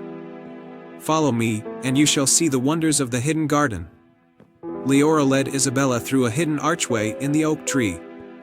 On the other side was the most breathtaking garden Isabella had ever seen. Flowers of every color imaginable bloomed in perfect harmony, their petals glowing with an otherworldly light. Trees bore fruit that sparkled like jewels, and streams of crystal-clear water flowed melodiously through the garden. Isabella wandered through the garden in awe, touching the flowers gently and tasting the sweet, magical fruits. She felt a sense of peace and joy unlike anything she had ever known. Leora explained that the garden's magic came from the love and care of those who cherished and protected it. As they walked, Leora showed Isabella a small, withered plant in the corner of the garden. "This plant represents the sorrows and pains of the world," Leora said.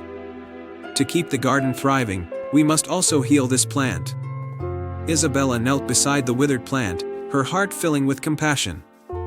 She sang a soft lullaby her mother used to sing to her, and as her gentle voice filled the air, the plant began to revive. Its leaves turned green, and it bloomed with beautiful, fragrant flowers.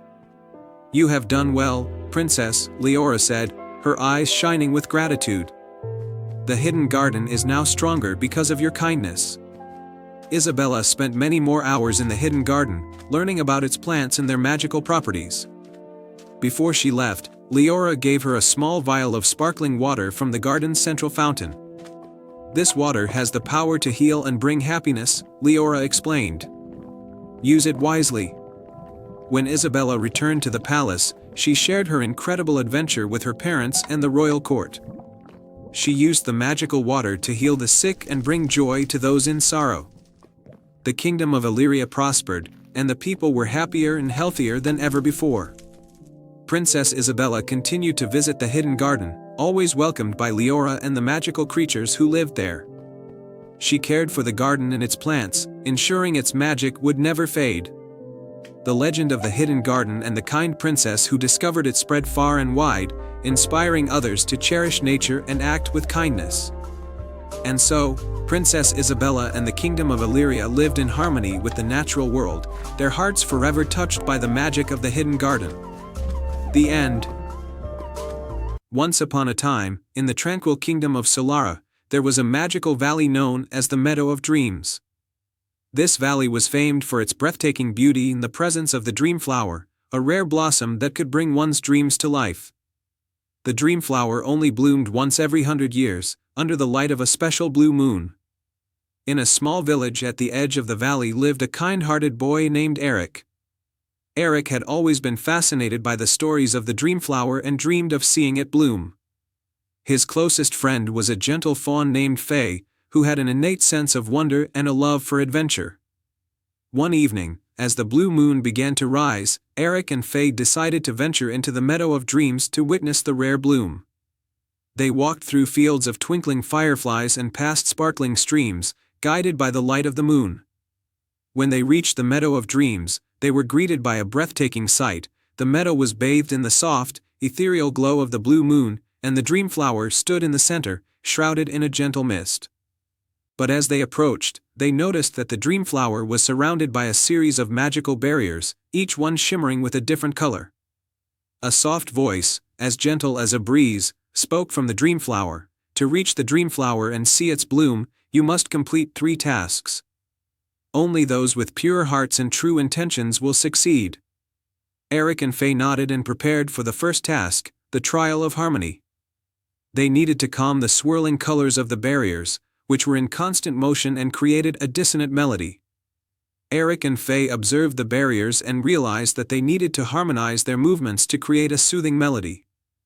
Faye used her graceful movements to guide the colors into a synchronized dance, while Eric played a tune on a small flute he carried. As their melody filled the air, the barriers began to harmonize and form a gentle, calming glow, allowing them to pass through to the next task. The second task was the trial of courage. They arrived at a misty grove where a series of floating platforms led to a glowing orb suspended in midair. The platforms were high above a swirling fog, and Eric needed to retrieve the orb. Faye, sensing Eric's hesitation, encouraged him to trust his instincts. Eric took a deep breath and stepped onto the first platform. With each step, he grew more confident, guided by Faye's gentle encouragement. He reached the orb and carefully brought it back to the ground, proving his courage and determination. The final task was the trial of compassion. They found themselves in a tranquil glade where a small, injured bird lay nestled among the flowers. The bird's wing was damaged, and it looked up at them with hopeful eyes. Eric and Faye tenderly cared for the bird, using herbs and soft bandages that Faye had gathered. Eric spoke soothingly to the bird, and Faye carefully tended to its wing. As they worked together, the bird's strength returned, and it fluttered its wings with renewed vigor. With the 3 tasks completed, the barriers around the dream flower dissolved, revealing its delicate petals, which shimmered with an otherworldly light. The dream flower began to bloom, its petals unfolding in a mesmerizing display of colors that reflected the dreams and hopes of all who had ventured into the meadow. Eric and Faye watched in awe as the dream flower's magic filled the meadow with a gentle, radiant glow. The dream flower's bloom illuminated the night, and its magic touched their hearts, filling them with a sense of fulfillment and wonder. As the blue moon slowly faded, Eric and Faye made their wish. "We wish for the dreams of every person in Solara to be filled with hope and joy, so that the magic of the dream flower may inspire and uplift everyone." The dream flower's magic spread throughout the kingdom, bringing light and happiness to every corner of Solara. The villagers celebrated Eric and Faye's bravery and kindness, and the story of their adventure became a cherished legend in the kingdom. And so, the Meadow of Dreams continued to be a place of wonder and magic, where dreams and hopes blossomed under the light of the blue moon. The end. Once upon a time, in the kingdom of Lumina, nestled between emerald forests and sapphire seas, there was a powerful artifact known as the Moonstone. This gem, said to be a gift from the moon goddess herself, had the power to control the tides, influence the weather, and keep the balance of nature in Lumina. The Moonstone was kept in a grand temple at the heart of the kingdom and was guarded by the most skilled protectors. One day, however, a wicked sorcerer named Malgur sought to seize the Moonstone for his dark purposes. Under the cover of night, he infiltrated the temple, casting a powerful spell to break the temple's defenses. Malgur stole the Moonstone and fled, intending to use its power to bring chaos to the world. The kingdom was plunged into turmoil. The seas became wild, the skies darkened, and the once harmonious land was thrown into disarray. Desperate to restore balance, King Eric called upon the bravest and most noble in the land to embark on a quest to retrieve the Moonstone. Among those who answered the call was a young woman named Lyra. Though she was not of noble birth, Lyra possessed a courageous heart and a deep connection to nature. Her parents were healers, and she had inherited their knowledge of herbs and remedies.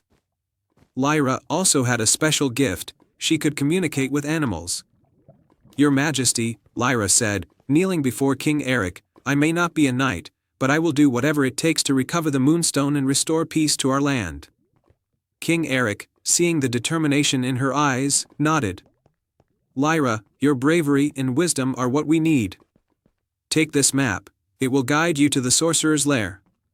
May the spirits of Lumina protect you on your journey."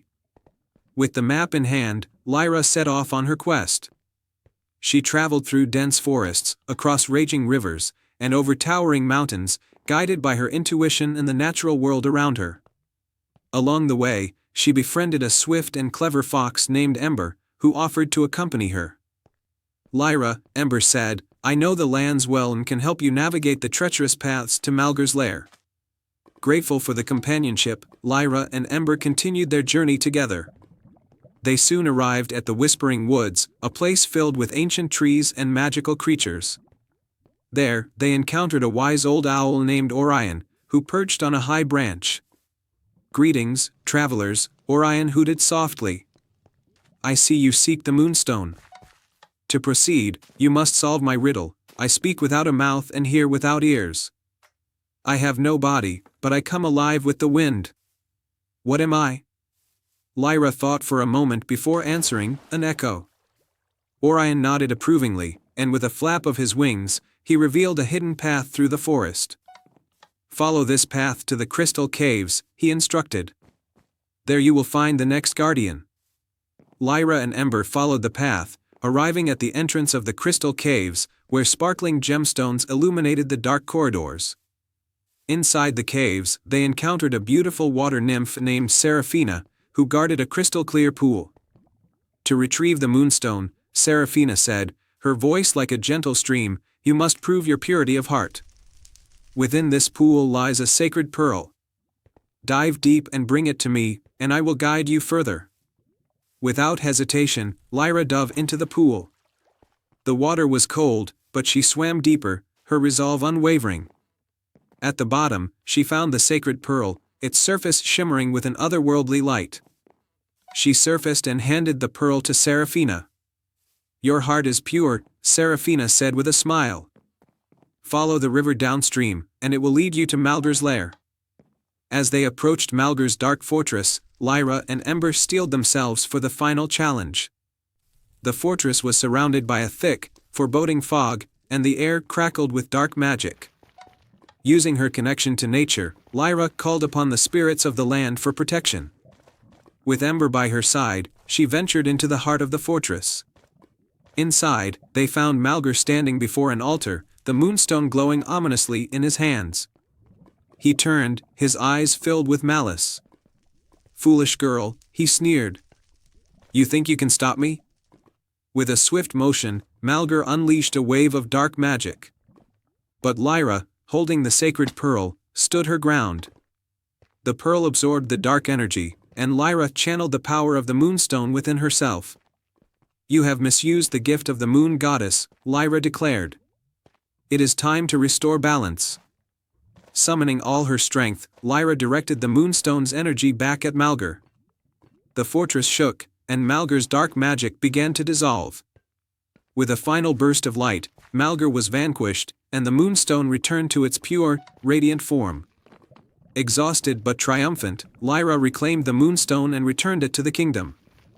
As she placed the Moonstone back in the temple, a wave of calm and peace spread across Lumina. The seas settled, the skies cleared, and the kingdom flourished once more. King Eric honored Lyra for her bravery and wisdom, and the people of Lumina celebrated the return of their hero. The Moonstone's legend grew even more, with Lyra's tale becoming an integral part of it, inspiring generations to come. And so, Lumina thrived under the gentle glow of the Moonstone, and Lyra's story was passed down through the ages, a testament to the power of courage, purity of heart, and the unyielding spirit of a young woman who dared to restore balance to her world. Once upon a time, in a quaint village nestled between towering mountains, there lived a young shepherd named Elara. Elara was known for her kind heart and her deep connection with the night sky. Every evening, after leading her sheep to the meadows, she would lie on the soft grass and gaze up at the stars, feeling as if they were old friends whispering secrets of the universe to her. One summer night, as Elara watched the stars twinkle in the dark sky, she noticed something unusual.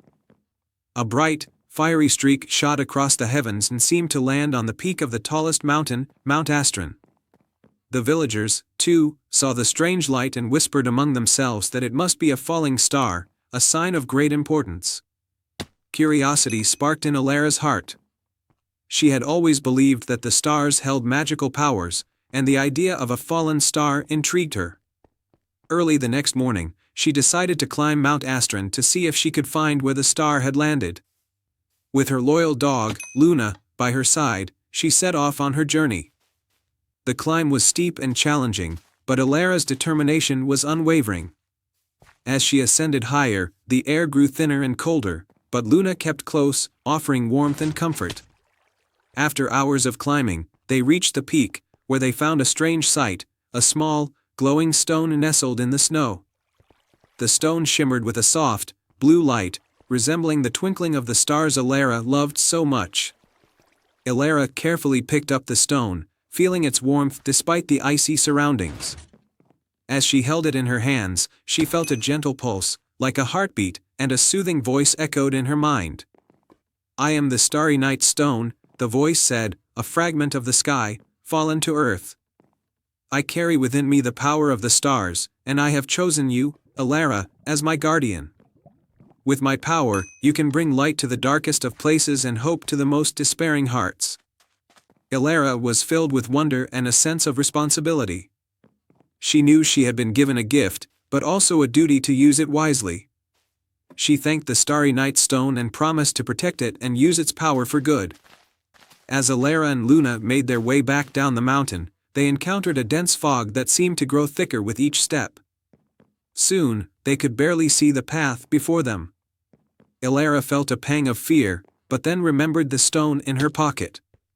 She held it up, and its soft blue light pierced through the fog, revealing the way forward. Grateful, Elara and Luna continued their descent, the stone guiding them safely back to the village. News of Elara's discovery spread quickly, and soon the villagers gathered around her, curious to see the magical stone.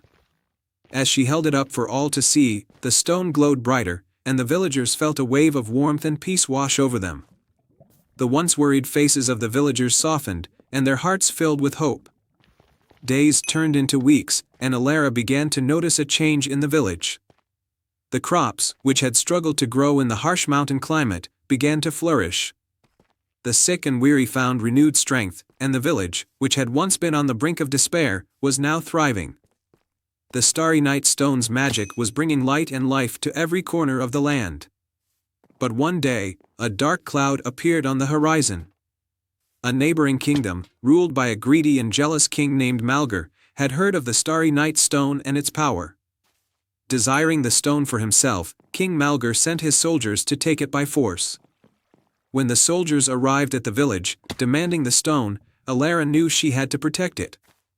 She held the stone tightly and called upon its power. The stone began to glow with an intense light, and as Elara raised it high, the light burst forth like 1,000 stars, blinding the soldiers and filling the sky with a brilliant, celestial display. The soldiers, overwhelmed by the light and power of the Starry Night Stone, fled in fear, leaving the village in peace. King Malgar, upon hearing of the stone's true strength, dared not send his soldiers again. Realizing the stone's power could bring both great good and great danger, Elara knew it was too powerful to keep in the village. That night, she returned to the peak of Mount Astron, with Luna faithfully by her side. There, she placed the Starry Night Stone on a high ledge, where it could continue to shine over the land but remain out of reach of those who would misuse its power. As Elara stepped back, the stone began to rise into the air, higher and higher, until it returned to the sky, becoming a new star among the constellations. This star, brighter than any other, would forever watch over the village, a symbol of hope and protection. Elara returned home, her heart full of peace, knowing she had fulfilled her duty. The village continued to thrive, and the villagers never forgot the young shepherd who had brought the stars down to earth and saved them all. And so, whenever the people of the village looked up at the night sky and saw the bright star shining above Mount Astron, they would remember the tale of Elara and the Starry Night Stone, and how light and hope will always find a way, even in the darkest of times. The end. Once upon a time, in a kingdom nestled between misty mountains and rolling meadows, there was a grand castle where Princess Aria lived. Aria was known throughout the land for her bravery and kindness. She loved exploring the castle grounds and the enchanted forests that surrounded it, always seeking new adventures. One day, as Aria wandered through the royal gardens, she overheard a conversation between two ancient oak trees. Their whispers spoke of a powerful artifact hidden deep within the forbidden forest, a mystical sapphire stone known as the Heart of the Forest. According to legend, this stone had the power to grant one wish to the pure-hearted soul who found it. Intrigued and determined to help her kingdom, which had been facing a long drought, Aria decided to embark on a quest to find the Heart of the Forest. She packed a small satchel with essentials, including a map of the forest, her trusty sword, and a warm cloak, and set out on her journey. The Forbidden Forest was a place of wonder and mystery, with towering trees whose branches seemed to touch the sky. The deeper Arya ventured, the more magical the forest became. Glowing flowers lit her path, and gentle creatures with shimmering wings fluttered around her. As Arya followed the map, she came upon a babbling brook. To her surprise, the brook spoke in a gentle, melodic voice. "Only those who prove their bravery and kindness may pass this way. To continue, you must help those in need." Arya agreed and soon encountered a group of woodland creatures trapped under a fallen tree.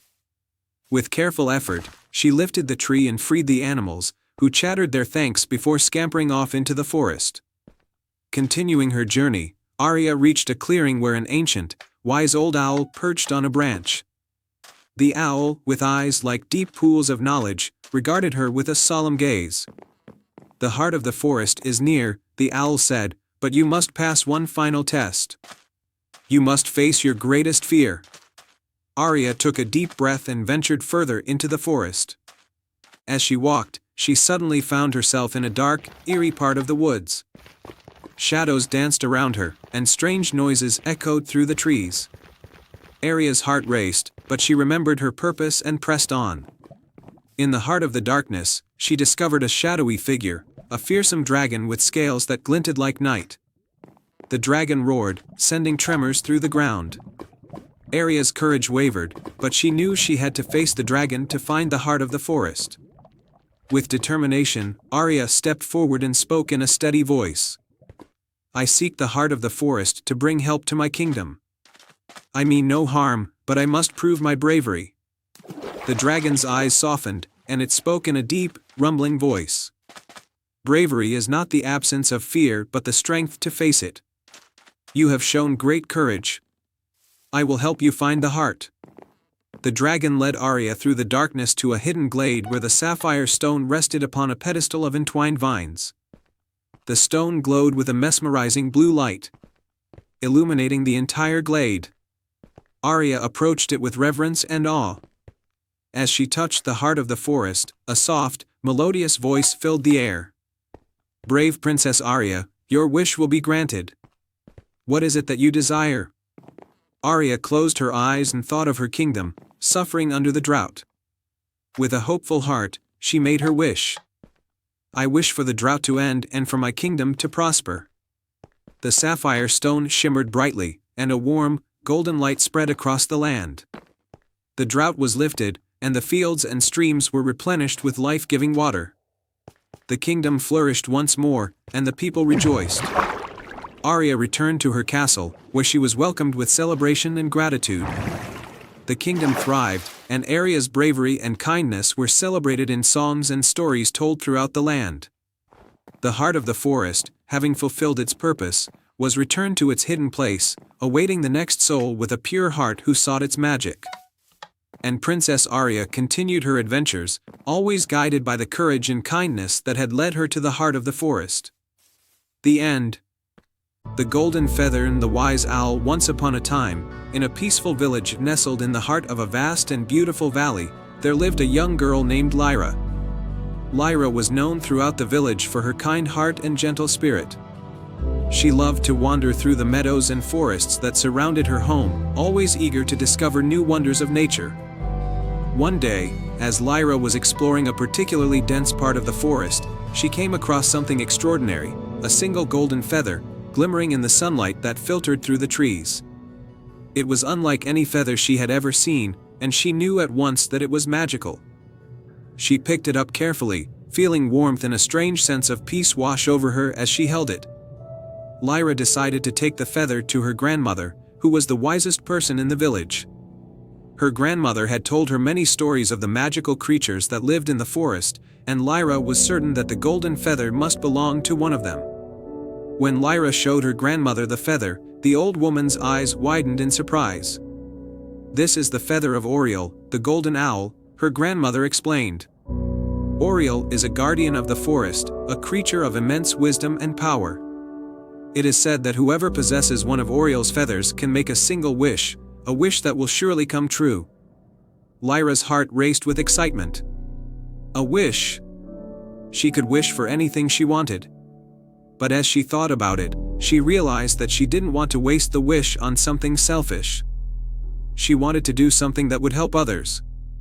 She decided to visit the great oak tree where Oriole was said to reside.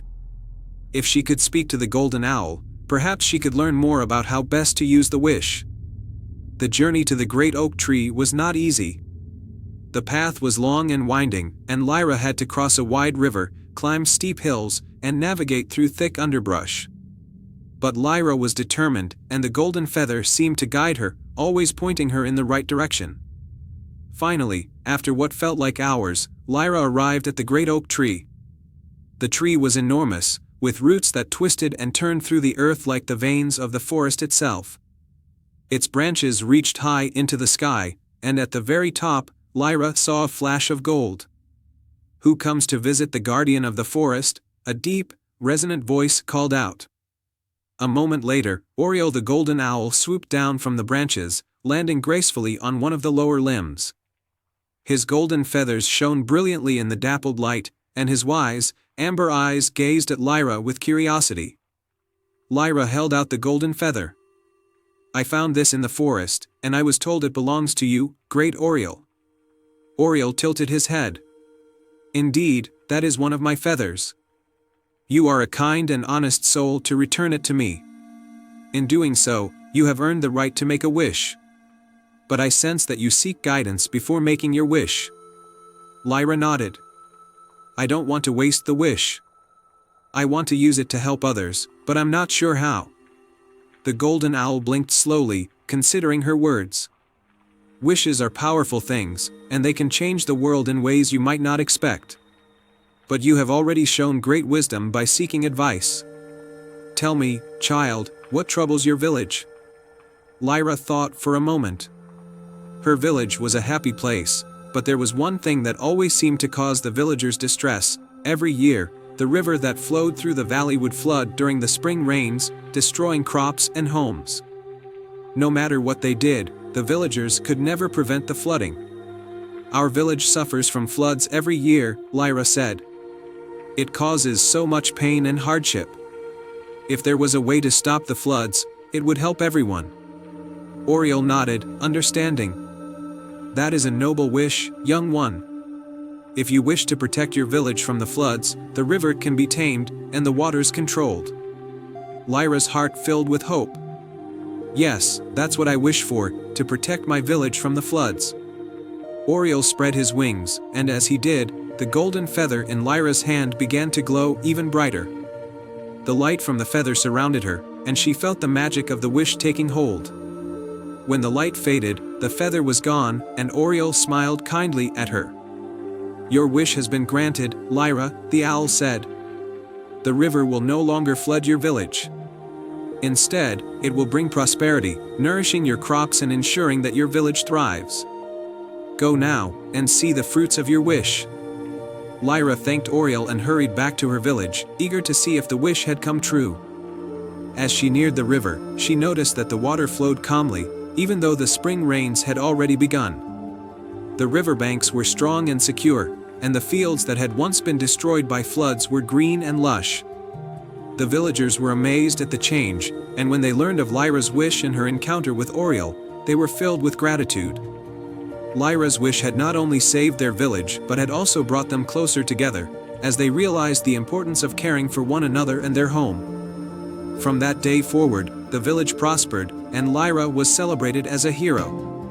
But she never sought praise or reward, for she knew that the true magic lay in the kindness and selflessness that had guided her wish. And so, Lyra lived a long and happy life, always guided by the wisdom of the golden owl and the warmth of the golden feather. And they all lived happily ever after. I hope you enjoyed this fairy tale. Once upon a time, in the peaceful village of Bramblewood, nestled in a lush valley surrounded by towering mountains, there lived a young boy named Leo. Leo was a curious and brave lad, known for his adventurous spirit and his love of exploring the unknown. Bramblewood was a beautiful place, but it was facing a problem. A mysterious drought had dried up the village's water sources, threatening the livelihood of its people. One day, While wandering in the forest, Leo came across an ancient oak tree with a small, hidden door at its base. As he pushed the door open, he discovered an old, dusty book lying on the ground.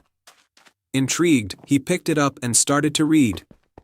The book told the legend of the Silver Grove, a magical place hidden deep within the forest that held the key to ending the drought. According to the legend, only a person with a pure heart and unwavering courage could find the grove and unlock its power. Determined to save his village, Leo decided to embark on the quest to find the Silver Grove. Early the next morning, he packed a small satchel with food, water, and the book, and set off into the forest. As he ventured deeper, the forest grew darker and more mysterious. The trees seemed to whisper secrets, and the air was filled with the scent of ancient magic. As Leo walked, he encountered a wise old owl named Oren. "Hello, young traveler," Oren hooted. "I see you are on a quest. The path to the Silver Grove is perilous, but I will guide you as best I can." Grateful for the owl's assistance, Leo followed Oren deeper into the forest. They soon reached the Whispering Falls, a cascading waterfall that sang with an enchanting melody. The legend spoke of the falls and the guardian who protected them, a graceful deer named Elara. Leo knew he had to gain her trust to continue his journey. "Welcome, Leo," Elara said, appearing from the shadows. "To pass, you must prove your kindness and bravery." Leo recounted his quest and the plight of his village. Moved by his sincerity, Elara agreed to help. "To find the Silver Grove, you must follow the path of the moonflowers. They only bloom under the light of the full moon." Leo and Oren continued their journey, and as night fell, the forest was illuminated by the soft glow of moonflowers. The flowers formed a luminous trail, guiding them through the dense underbrush. As they walked, they encountered various creatures, a playful fox named Finn, who shared his knowledge of the forest, and a wise tortoise named Tara, who provided valuable advice. After several days of traveling, they reached the heart of the forest, where the moonflowers led them to a hidden glade. In the center of the glade stood a magnificent silver tree, its leaves shimmering like starlight. This was the Silver Grove. But to unlock its power, Leo needed to find the silver key, which was said to be hidden in the enchanted pond nearby. With the guidance of his new friends, Leo found the enchanted pond. The water was crystal clear, and at its bottom, he saw the silver key, glowing with a magical light. To retrieve it, Leo had to face his deepest fear, the fear of failure. Taking a deep breath, he dived into the pond. As he reached for the key, memories of his village and the people he loved gave him strength. He grasped the key and swam back to the surface. With the silver key in hand, Leo returned to the Silver Grove. He placed the key in a small, intricate lock on the trunk of the silver tree. As he turned the key, the tree began to glow, and a powerful wave of magic spread across the forest. The sky darkened, and then a gentle rain began to fall, soaking the earth and filling the rivers and streams. Leo and his friends returned to Bramblewood, where the villagers rejoiced at the sight of the rain. The drought ended, and the land flourished once more. The people of Bramblewood celebrated Leo's bravery and kindness, and the legend of the Silver Grove was passed down for generations. Leo continued to explore the world, always guided by the lessons he had learned and the friendships he had made on his journey. And so, the village of Bramblewood lived in prosperity and harmony, forever grateful to the young boy who had unlocked the secret of the Silver Grove. And they all lived happily ever after. I hope you enjoyed this fairy tale. The enchanted melody. Once upon a time, in a peaceful village nestled among rolling hills and blooming meadows, there was a young girl named Eliza who had a remarkable gift. She could play the violin with such grace and beauty that anyone who heard her music felt as though they were transported to a world of magic and wonder. Eliza's violin was no ordinary instrument, it had been passed down through her family for generations. It was said to have been crafted by a legendary musician who had enchanted it with a melody so powerful that it could touch the hearts of even the most hardened souls. The villagers adored Eliza's music and would gather around her every evening to listen to her play. One evening, as Eliza played a particularly beautiful tune by the edge of the village's serene lake, a mysterious figure appeared. It was an elderly man with a long, silver beard and twinkling eyes, dressed in a cloak that seemed to shimmer with every color of the sunset. "Good evening, young musician," the man said, his voice as gentle as a breeze. "I am called Master Orion, and I have heard of your extraordinary talent. I have come to ask for your help." Eliza was intrigued. "What can I do for you, Master Orion?" The old man explained, "There is a magical land hidden beyond the lake, known as the Realm of Echoes. It is a place where all melodies are born and where the most beautiful music in the world is created.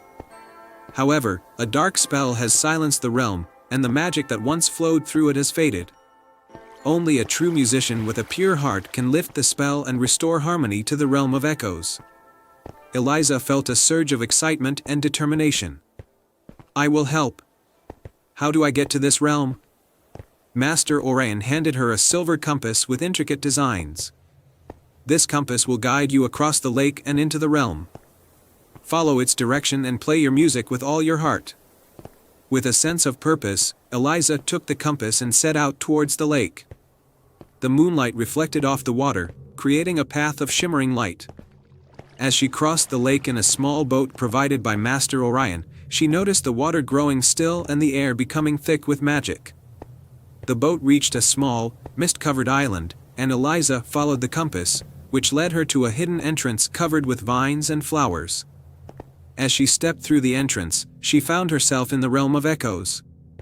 The land was beautiful but eerily silent, with trees that seemed to have lost their color and flowers that were no longer vibrant.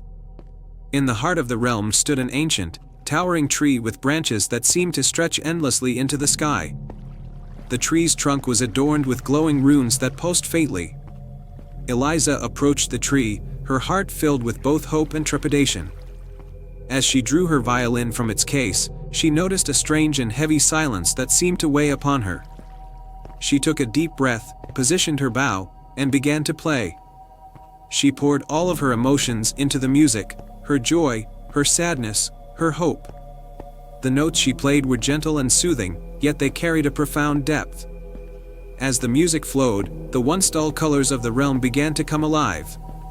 The flowers bloomed in brilliant hues, the trees regained their lush green, and the air became filled with the sweet scent of blossoms. The ancient tree's runes glowed brighter, and a soft, melodious harmony joined her music, as if the realm itself was singing along. Eliza played on, her melody weaving through the land, awakening the magic that had been dormant for so long. The ground beneath her feet seemed to hum with life, and a warm, golden light spread throughout the realm. When she finished playing, the Realm of Echoes was transformed. The land was now vibrant and full of life, and the air was filled with a symphony of harmonious sounds. Master Orion appeared beside her, his eyes shining with pride. "You have done it, Eliza," he said. "Your music has restored the magic of the realm and lifted the spell. The Realm of Echoes is once again a place of beauty and enchantment, all thanks to your pure heart and incredible talent." Eliza smiled, feeling a deep sense of fulfillment. "Thank you for guiding me here and giving me this opportunity. It has been an honor to bring this place back to life." Master Orion nodded and handed her a small, ornate box. "This is a token of our gratitude. Inside, you will find a special gift that will remind you of your journey and the magic you've restored." Eliza opened the box to find a delicate, silver locket shaped like a musical note. Inside the locket was a tiny, shimmering crystal that seemed to pulse with a gentle light. "This locket will hold the essence of your music and the magic of the Realm of Echoes," Master Orion explained. "Whenever you need inspiration or wish to remember this land, it will remind you of the magic within you." With a final farewell, Eliza returned to her village, the locket safely around her neck. Her music continued to bring joy and wonder to the villagers, and the legend of her adventure became a cherished tale.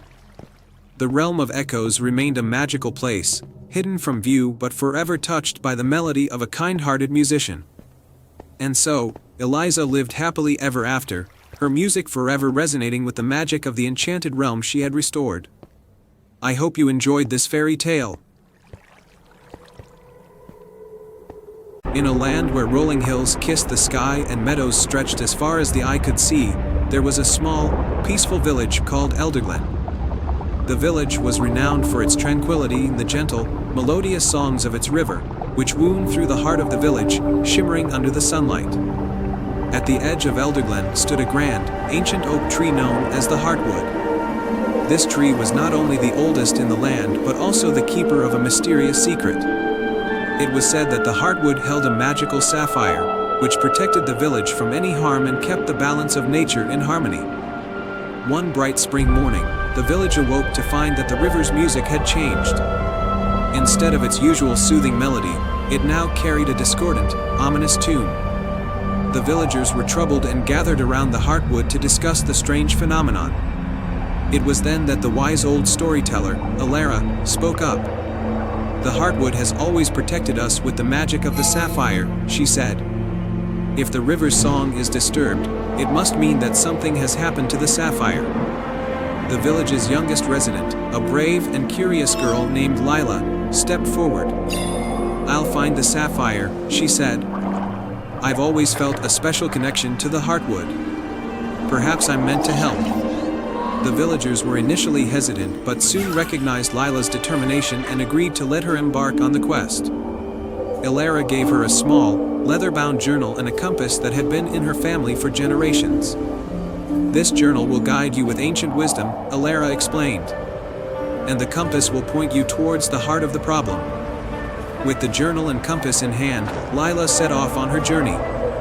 She ventured deep into the forest, where the trees were dense and shadows danced in the dappled light. The compass needle swung erratically, guiding her towards an ancient, forgotten pathway. After a day of travel, Lila reached a hidden glen where the trees grew in an unusual formation, a perfect circle around a solitary, majestic waterfall cascading into a crystal-clear pool. In the center of the pool was a small island with an intricately carved stone pedestal. Upon the pedestal rested a large, brilliant sapphire that glowed with a mesmerizing light. Lila approached the pedestal cautiously and noticed a series of runes inscribed around the base. She opened the journal and began to decipher the runes, which spoke of an ancient spell that bound the sapphire to its protective magic. The runes revealed that the sapphire was in danger of being stolen by a dark sorcerer who sought to disrupt the balance of nature for his own gain. As Lila completed the spell, a shadowy figure emerged from the trees, an old sorcerer with a cloak as dark as the night. His eyes gleamed with malicious intent. "The sapphire belongs to me," he hissed. "It will serve my power, not your village's peace." Determined to protect her home, Lila stood her ground. "The sapphire's magic belongs to nature and to those who honor it," she declared. "It will not be used for evil." The sorcerer laughed and tried to seize the sapphire, but as his hand reached for it, the sapphire's light flared brightly, casting a protective shield around it. Lila realized that the sapphire's magic was linked to the purity of intention and the strength of her own resolve. Summoning her courage, Lila recited the ancient spell she had deciphered from the journal. As she spoke the final words, the sapphire's light intensified, forming a beam that struck the sorcerer and encased him in a glowing prison. The sorcerer's dark magic was no match for the sapphire's protective enchantment. With the sorcerer subdued, Lila carefully returned the sapphire to its rightful place on the pedestal. The magic of the sapphire surged through the air, restoring harmony to the river's song and the balance of nature. The waterfall's waters sparkled with renewed brilliance, and the glen was filled with a sense of peace and serenity. Lila made her way back to Elderglen, where the villagers welcomed her with cheers and celebration. The river's melody was once again a gentle, soothing tune, and the Heartwood stood tall, its protective magic stronger than ever. From that day on, Lila became a cherished hero in Elderglen. She continued to explore the mysteries of the land and share her adventures with the village. The Heartwood and the sapphire remained symbols of the balance and protection of nature, reminding everyone of the importance of bravery, purity of heart, and the magic that resides within each of them. And so, the tale of Lila and the Sapphire Guardian was passed down through the generations, a story of courage, magic, and the unbreakable bond between nature and those who protect it. Once upon a time, in a kingdom known as Eldoria, there was a small village called Bramblewood.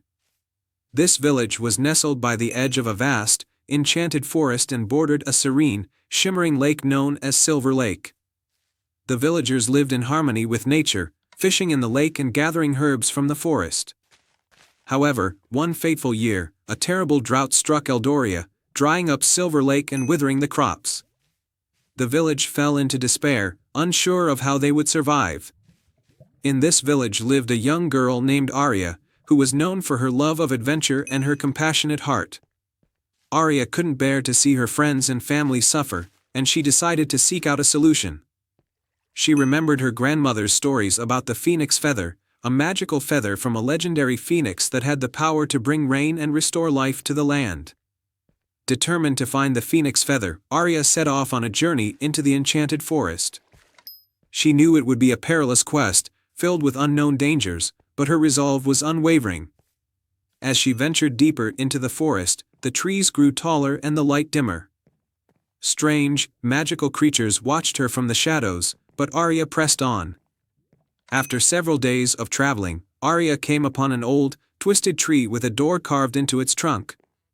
Curious, she knocked, and the door creaked open to reveal a small, cozy room. Inside sat an elderly woman with kind eyes and a warm smile. "Welcome, dear child," the woman said. "I am Elowen, the guardian of the forest. What brings you to my humble abode?" Arya explained her quest for the phoenix feather, and Elowen listened intently. "The phoenix resides in the crystal caves, deep within the heart of the forest," Elowen said. "But the path is fraught with challenges. You must prove your worth and your intentions." Elowen gave Arya a small, silver lantern and a map. "This lantern will guide you through the darkness, and the map will show you the way. But remember, only a pure heart can summon the phoenix." With gratitude, Arya thanked Elowen and continued her journey. The forest grew denser, and the air became thick with enchantment. Following the map, she navigated through treacherous terrain and crossed enchanted rivers. Along the way, she encountered a mischievous sprite named Nixie, who tried to lead her astray. But Arya's kindness and determination won Nixie over, and he decided to help her instead. Together, they reached the entrance of the crystal caves. The cave sparkled with a myriad of colors, and the air was filled with an otherworldly hum. As they ventured deeper, they came to a vast chamber where the legendary phoenix rested on a pedestal of crystal. The phoenix was a magnificent bird with feathers of vibrant red and gold, and eyes that shone like the sun. As Arya approached, the phoenix regarded her with curiosity and wisdom. "Why do you seek my feather, young one?" the phoenix asked, its voice resonating like a melodious song. Arya explained the plight of her village and the drought that had stricken their land. She spoke of her love for her home and her desire to save her people. The phoenix listened, its gaze never leaving her face. "You have shown great courage and compassion," the phoenix said. "I will grant you my feather, but remember, its power must be used with a pure heart and good intentions." With that, the phoenix plucked a single feather from its radiant plumage and handed it to Arya.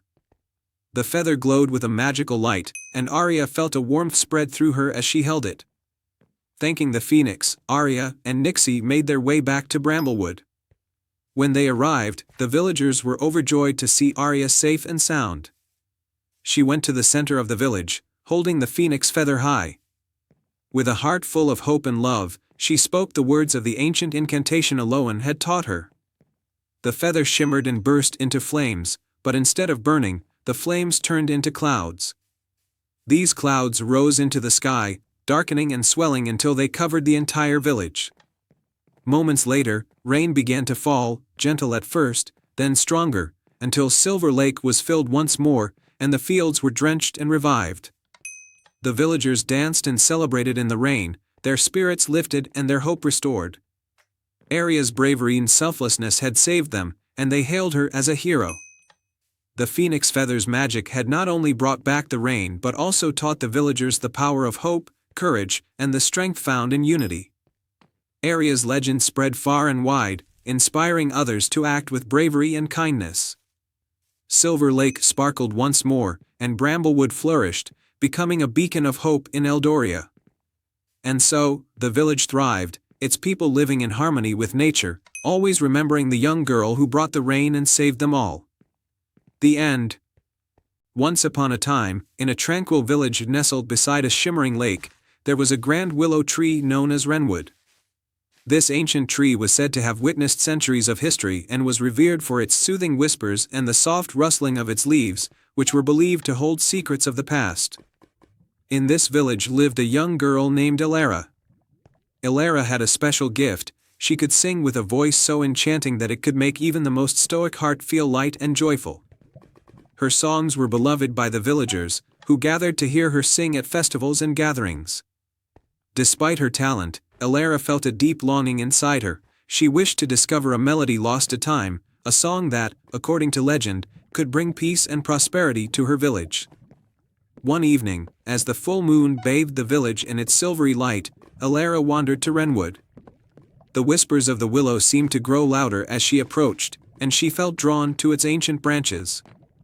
"Dear Wrenwood," Elara said softly, "I seek a melody from the past, a song that is said to bring great blessings. Can you help me find it?" The willow's leaves rustled gently, and a deep, melodious voice seemed to emerge from the tree. "The song you seek is hidden in the depths of the enchanted forest. To find it, you must face 3 trials, each revealing a piece of the melody and testing the purity of your heart." Determined, Elara set out for the enchanted forest, guided by the soft glow of the moon and the gentle whispers of Wrenwood. As she entered the forest, the trees seemed to part, revealing a path illuminated by sparkling fireflies. The first trial was the trial of courage. Elara arrived at a clearing where a fierce, magical storm raged. The storm was an illusion, created to test her bravery. Elara took a deep breath and stepped into the storm, her heart steady. She focused on her inner strength and sang a calming tune. Her song pierced through the storm's chaos, and the storm dissipated, revealing a golden feather, a clue to the next trial. With the feather in hand, Elara continued her journey. The second trial was the trial of compassion. She came across a small, wounded unicorn lying beneath a willow-like tree. The unicorn was weak and needed help. Elara carefully tended to the unicorn's wounds, using herbs and gentle hands. As she worked, the unicorn's eyes sparkled with gratitude, and it gifted her a shimmering veil of stardust, a key to the final trial. The third trial was the trial of wisdom. Elara reached a hidden grove where an ancient, stone archway stood. The archway had inscriptions in an old, forgotten language. With the vial of stardust, Elara sprinkled a bit on the inscriptions. The stardust revealed a hidden message: to unlock the song, you must harmonize your heart with the melody of the forest. Elara closed her eyes and listened to the sounds of the forest, the rustling leaves, the distant calls of nocturnal creatures, the gentle babble of a stream. She began to hum softly, blending her voice with the natural symphony around her. The grove filled with a harmonious melody, and a hidden door in the stone archway slowly opened. Inside, Elara found an ancient, beautifully decorated music box. As she opened it, a magical, golden light enveloped the room, and the forgotten song began to play. The melody was both haunting and uplifting, a perfect blend of harmony and hope. Elara listened intently, absorbing the song's essence. With the song learned, Elara returned to the village. The villagers gathered around Wrenwood to hear the magical melody. As Elara sang, the song resonated through the village, bringing a sense of peace and joy that they had never experienced before. The village flourished as never before, with bountiful harvests and harmonious days. The tale of Elara's quest and the forgotten song became a cherished story in the village, told from generation to generation. Wrenwood remained a revered part of the village, its whispers a reminder of the journey and the melody that had brought such happiness and prosperity. Elara continued to sing, her voice now carrying the magic of the lost song wherever she went. And so, the village thrived under the gentle glow of the moon and the whispering of the ancient willow, with the melody of hope echoing through the ages. The whispering willow. Once upon a time, in a charming village nestled by the edge of a vast, enchanted forest, stood an ancient willow tree known as the Whispering Willow. The villagers believed that the tree could communicate with the spirits of nature and grant wisdom to those who sought its counsel. The tree was adorned with sparkling flowers that glowed softly in the moonlight, and its branches swayed even when there was no wind, as if whispering secrets to those who listened closely. In this village lived a kind-hearted young girl named Ilara. Ilara had a special bond with the forest. She often wandered its paths, talking to the animals and caring for the plants. One day, a mysterious fog rolled into the village, casting an eerie silence over the land. The fog brought with it an unsettling chill, and the villagers soon discovered that their crops were withering and their animals were falling ill. The call for help desperate to save her village, Ilara decided to visit the Whispering Willow, hoping it could provide a solution to the village's troubles. Guided by the dim light of the glowing flowers, Ilara made her way to the tree. The ancient willow's branches seemed to reach out to her as she approached. As she stood before the tree, Ilara spoke softly, "Great Whispering Willow, my village is suffering. Please, tell me how I can help." The tree's leaves rustled, and a gentle voice, like a soothing breeze, answered, "To restore the balance, you must embark on a journey to find the Heartstone, a magical gem that lies hidden within the forest. Only the Heartstone can lift the fog and heal the land." The enchanted quest. The Whispering Willow gave Ilara a shimmering pendant, saying, "This pendant will guide you to the Heartstone. But beware, the forest is filled with challenges that will test your courage and heart." With the pendant clutched tightly, Ilara set off into the forest. The pendant glowed softly, casting a warm light as she ventured deeper. The forest was filled with enchanting sights, glowing mushrooms, talking animals, and streams that sang sweet melodies. Yet, the fog loomed, making everything seem distant and shadowy. Her first challenge was a maze of tangled vines. The vines twisted and shifted, trying to confuse her.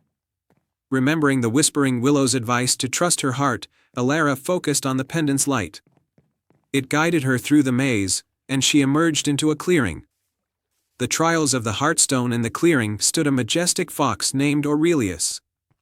Aurelius, with fur as silver as moonlight, guarded the entrance to the Heartstone's resting place. He spoke in riddles, testing Ilara's wisdom and patience.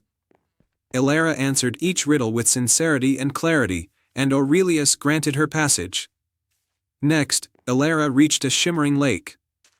At the center of the lake, on a small island, lay the Heartstone, glowing with a warm, golden light. To reach the island, she had to cross a bridge made of ethereal light. The bridge was delicate and wobbled with each step. As she crossed, the fog tried to push her off balance, but Ilara remained focused, guided by the pendant's steady glow. The Heartstone's power. When Ilara reached the Heartstone, she could feel its powerful energy. She carefully picked it up and felt a surge of warmth and light flow through her. With the Heartstone in hand, she made her way back through the forest, using the pendant to navigate. As Ilara emerged from the forest and approached her village, she held the Heartstone high. The gem's light pierced through the fog, dissipating it and restoring the vibrant colors of the land. The crops began to flourish, and the animals regained their strength. The villagers rejoiced and celebrated Ilara's bravery and determination. They gathered around the Whispering Willow to thank it for guiding Ilara on her quest. The tree's branches swayed with a gentle rustle, as if whispering its own gratitude. A lasting legacy. Ilara's adventure became a cherished story in the village. The Whispering Willow continued to stand as a symbol of wisdom and hope, and the Heartstone was placed in a special grove as a reminder of the courage and unity that saved the village. And so, the village thrived, and Ilara's name became synonymous with bravery and kindness. The enchanted forest remained a place of magic and wonder, forever blessed by the Heartstone and the Whispering Willow's gentle whispers. Once upon a time, in the enchanting land of Arvindor, there was a small, hidden village called Verdant Glade. Nestled between towering mountains and dense forests, Verdant Glade was a place of peace and prosperity, where the people lived in harmony with nature. The village was known for its vibrant flowers, lush fields, and the crystal-clear river that flowed through it. In the heart of the village lived a young girl named Iloan. Iloan was kind-hearted and adventurous, with a deep love for the natural world. She spent her days exploring the forests and meadows, always accompanied by her loyal companion, a clever fox named Finn. Iloan's mother, Alicia, was the village healer, and her father, Thorn, was a skilled blacksmith. They taught her the importance of balance and respect for all living things. One fateful day, a shadow fell over Verdant Glade. The river that had always flowed so abundantly began to dry up, and the once lush fields started to wither. The villagers grew anxious as their crops failed and their wells ran dry. Desperate for answers, they turned to the ancient legends of Arvindor. According to the legend, high atop the misty peaks lived the golden phoenix, a majestic bird with the power to bring life and abundance wherever it flew. Its golden feathers were said to shine like the sun, and its song could awaken the earth itself. The villagers believed that only the golden phoenix could save Verdant Glade from the impending drought. With the hopes of the village resting on her shoulders, Eloan decided to embark on a journey to find the golden phoenix. Accompanied by Finn, she set off at dawn, carrying a small satchel of provisions and a heart full of determination. Eloan and Finn traveled through the dense forests, where the trees whispered secrets and ancient creatures roamed. They crossed babbling brooks and climbed steep hills, always moving towards the distant misty peaks. Along the way, they encountered many challenges, but Eloan's courage and Finn's cleverness saw them through. As they neared the misty peaks, they entered a dark and treacherous forest known as the Shadow Wood. The air was thick with fog, and the trees seemed to close in around them.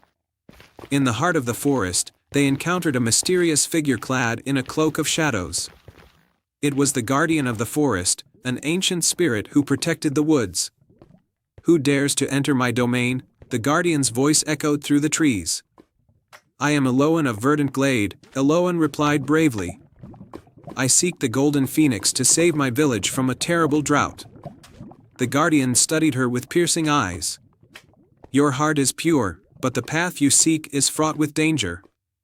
To find the golden phoenix, you must first prove your worth by passing 3 trials." Eloan nodded, ready to face whatever challenges lay ahead. The guardian led her to a clearing where the first trial awaited. "Your first trial is a test of wisdom. Solve this riddle, and you may proceed." The guardian recited the riddle: "I speak without a mouth and hear without ears. I have no body, but I come alive with wind. What am I?" Eloan thought for a moment, then smiled. "You are an echo." The guardian nodded in approval. "You are correct. Now, for the second trial, a test of courage. You must cross the Bridge of Shadows, where many have faltered." Eloan and Finn approached the Bridge of Shadows, a narrow, rickety bridge spanning a deep chasm. The wind howled, and the bridge swayed dangerously. Summoning all her courage, Eloan took a deep breath and began to cross, step by step, with Finn by her side. The journey was harrowing, but their determination carried them to the other side. The guardian met them with a smile. "You have shown great courage. For your final trial, a test of kindness. In the depths of the forest lives a creature in great pain. Find it and ease its suffering." Eloan and Finn ventured deeper into the forest, following faint sounds of distress. They discovered a wounded stag, its leg caught in a hunter's trap. Eloan approached slowly, speaking softly to calm the frightened animal. With Finn's help, she carefully freed the stag and tended to its wounds using her mother's healing herbs. The stag, grateful and healed, bowed its head to Eloan before disappearing into the forest. The guardian appeared once more, his eyes filled with respect. "You have proven your wisdom, courage, and kindness. You are worthy to seek the golden phoenix." The guardian led Eloan and Finn to the edge of the misty peaks. "Beyond these mountains lies the phoenix's nest. Go with my blessing, and may you find what you seek." Eloan and Finn climbed the misty peaks, the air growing colder and thinner with each step. At last, they reached the summit, where they found a hidden valley bathed in golden light. In the center of the valley stood a magnificent tree, its branches glittering with gold. At the top of the tree perched the golden phoenix, its feathers shining like the sun. The phoenix descended gracefully, its eyes filled with ancient wisdom. "Why have you come, brave Eloan?" it asked in a voice that resonated like music. "I seek your help, noble phoenix," Eloan replied, bowing respectfully. "My village is suffering from a terrible drought, and I hope you can bring life and abundance back to our land." The golden phoenix regarded her with kind eyes. "Your heart is pure, and your journey has shown your true character. I will help you." The phoenix spread its wings and took flight, soaring high above the misty peaks. It sang a beautiful, haunting melody that echoed through the valleys and forests. As it flew, golden feathers fell from its wings, touching the earth below. Wherever the feathers landed, life sprang forth, rivers flowed, flowers bloomed, and fields turned green once more. Eloan and Finn returned to Verdant Glade, where the villagers watched in awe as the land was restored to its former glory.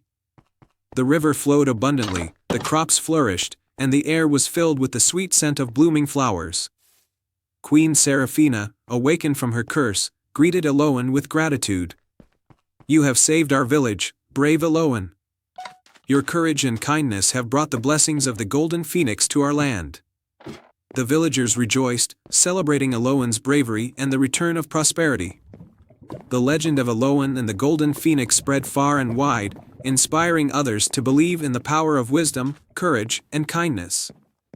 And so, Verdant Glade thrived once more, forever grateful to the young girl and her loyal companion who saved their village with their pure hearts and unwavering determination. The end.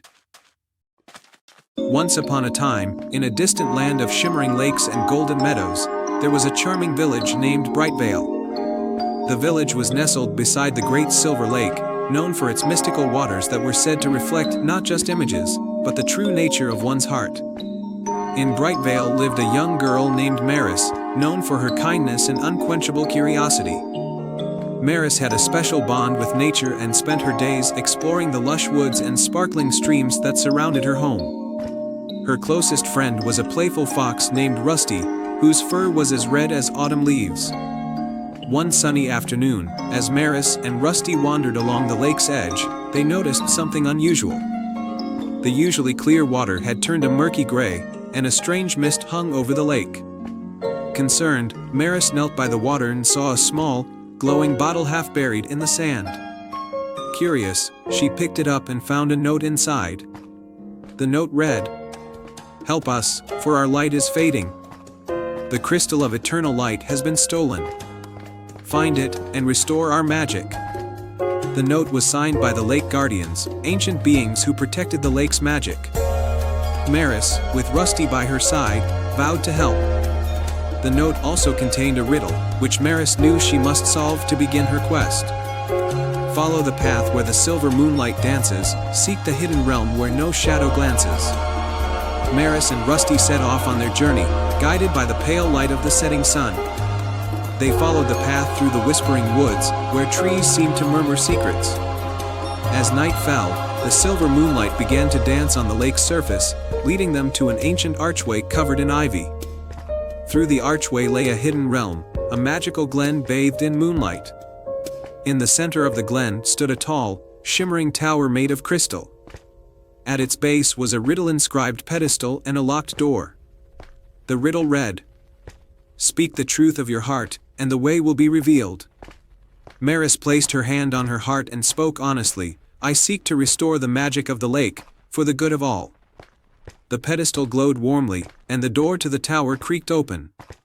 Inside, Maris and Rusty found themselves in a chamber filled with ancient scrolls and glittering crystals. In the center of the room was the crystal of eternal light, its glow dimmed by a dark enchantment. Just then, a shadowy figure appeared.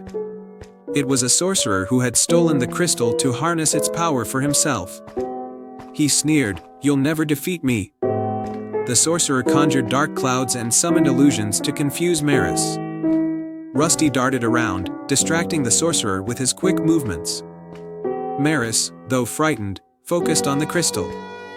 She remembered the ancient scrolls mentioned that love and light could break dark enchantments. Gathering her courage, Maris took a deep breath and held the crystal of eternal light to her heart. She thought of all the beauty and goodness in her village, in nature, and in her friendships. As she focused on these positive feelings, a radiant light enveloped the crystal, dispelling the sorcerer's dark magic. The sorcerer, overwhelmed by the pure light, fled into the shadows, leaving behind only his echoes of defeat. The crystal of eternal light began to shine brightly once more, its light filling the chamber and the glen. Maris and Rusty returned to Brightvale, where the lake's water had returned to its crystal-clear state. The lake guardians emerged from the waters, their forms glowing with gratitude. They praised Maris and Rusty for their bravery and restored the lake's enchantment. In celebration, the village held a grand feast by the lakeside. The waters of the Great Silver Lake sparkled under the moonlight, reflecting the joy and harmony restored to Brightvale. Maris and Rusty were honored as heroes, and their story became a beloved tale in the village, reminding everyone of the power of courage, love, and the magic found in the heart. And so, the kingdom of Brightvale thrived in peace and prosperity, forever touched by the bravery of a kind-hearted girl and her loyal friend. The end. Once upon a time in a lush, green valley surrounded by misty mountains, there was a small village known for its beauty and harmony. In this village lived a kind-hearted girl named Elara, who was known for her love of stories and her deep connection with nature.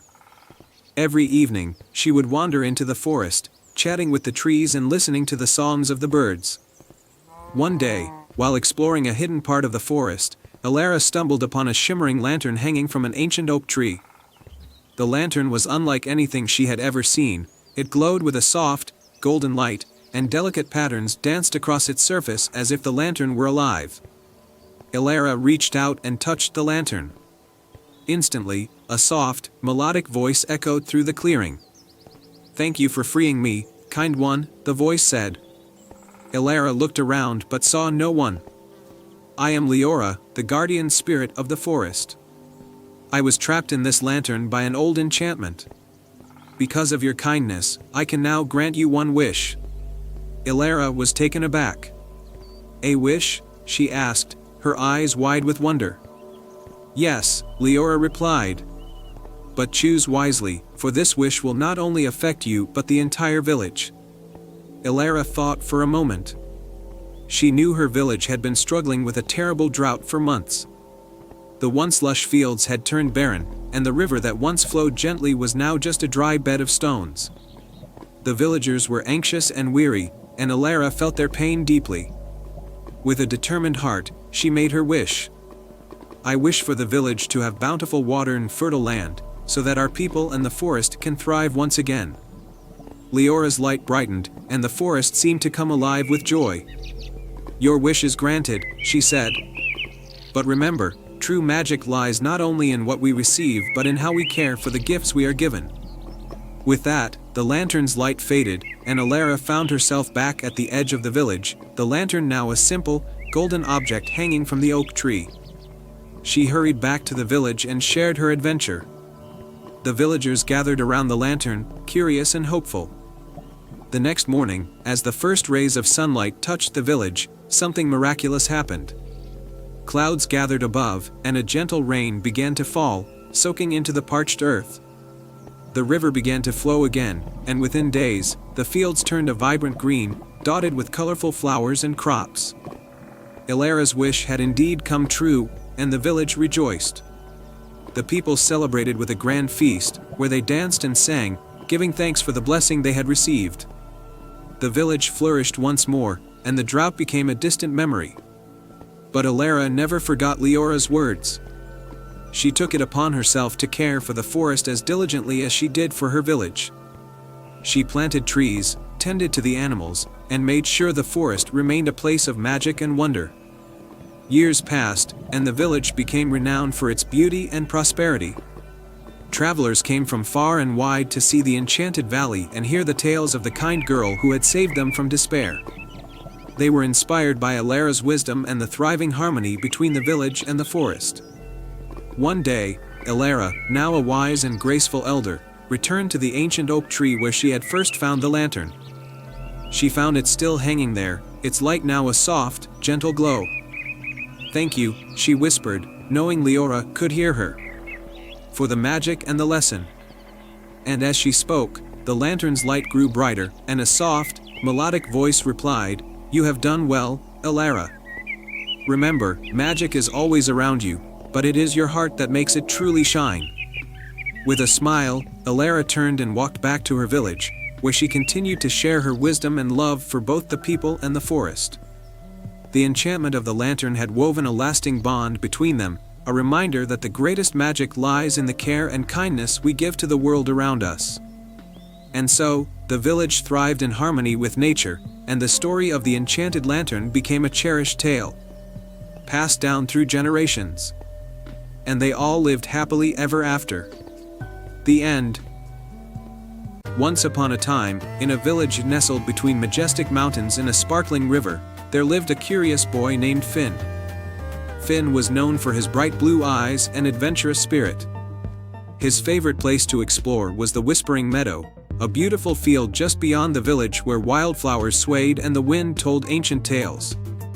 One warm summer evening, as Finn wandered through the meadow, he stumbled upon a hidden path he had never noticed before. The path was lined with twinkling fireflies, leading him towards a secluded grove. At the heart of the grove was a small, shimmering pond that seemed to glow with an otherworldly light. As Finn approached the pond, he noticed that the water was filled with tiny, sparkling stars. The pond was like nothing he had ever seen before. Curious, he knelt by the edge and gazed into the water. To his amazement, a gentle voice spoke from the pond. "Welcome, young traveler. You have discovered the Starlight Pond, a place of great magic and mystery." Finn looked around, searching for the source of the voice. "Who are you?" he asked. "I am Elara, the guardian of the Starlight Pond," the voice replied. "This pond holds a secret that can only be revealed to those with a pure heart and a brave spirit." Finn's eyes widened with excitement. "What secret?" Elara explained, "The pond has the power to grant one wish to someone who proves their worth by completing a quest. To unlock the magic, you must find the 3 hidden stars scattered across the land." Determined, Finn accepted the challenge. Elara told him that the first star was hidden in the enchanted forest, the second in the Cave of Echoes, and the third in the Valley of Shadows. Finn set off on his quest, starting with the enchanted forest. As he entered the forest, he was greeted by a friendly squirrel named Nutmeg. "Can you help me find a hidden star?" Finn asked. Nutmeg nodded eagerly. "I know the forest well. Follow me." They ventured deeper into the forest until they reached a large, ancient oak tree. Nutmeg explained that the star was hidden high up in the tree, but it could only be reached by solving a riddle. Nutmeg recited the riddle: "I have cities, but no houses. I have mountains, but no trees. I have water, but no fish. What am I?" Finn thought for a moment and then answered, "A map." The oak tree's branches parted, revealing a golden star nestled among the leaves. Finn took the star and thanked Nutmeg, continuing his journey to the Cave of Echoes. The cave was dark and eerie, but Finn was not afraid. Inside, he met a wise old bat named Sable, who guarded the second star. Sable explained that the star was hidden behind a wall of echoes, and Finn needed to use his voice to reveal it. Finn spoke out loud, reciting a poem he had learned from his grandmother. The echoes danced around him, creating a harmonious melody. As the echoes faded, the wall parted, revealing the second star. With the second star in hand, Finn proceeded to the Valley of Shadows. The valley was shrouded in darkness, and Finn could barely see. He was met by a shadowy figure named Shade, who guarded the final star. Shade challenged Finn to confront his deepest fear. Finn closed his eyes and took a deep breath, remembering the adventures he had faced and the friends he had made. He opened his eyes with newfound courage and stepped forward. Shade, impressed by Finn's bravery, handed him the final star and said, "You have faced your fears and proven your worth." With all 3 stars, Finn returned to the Starlight Pond.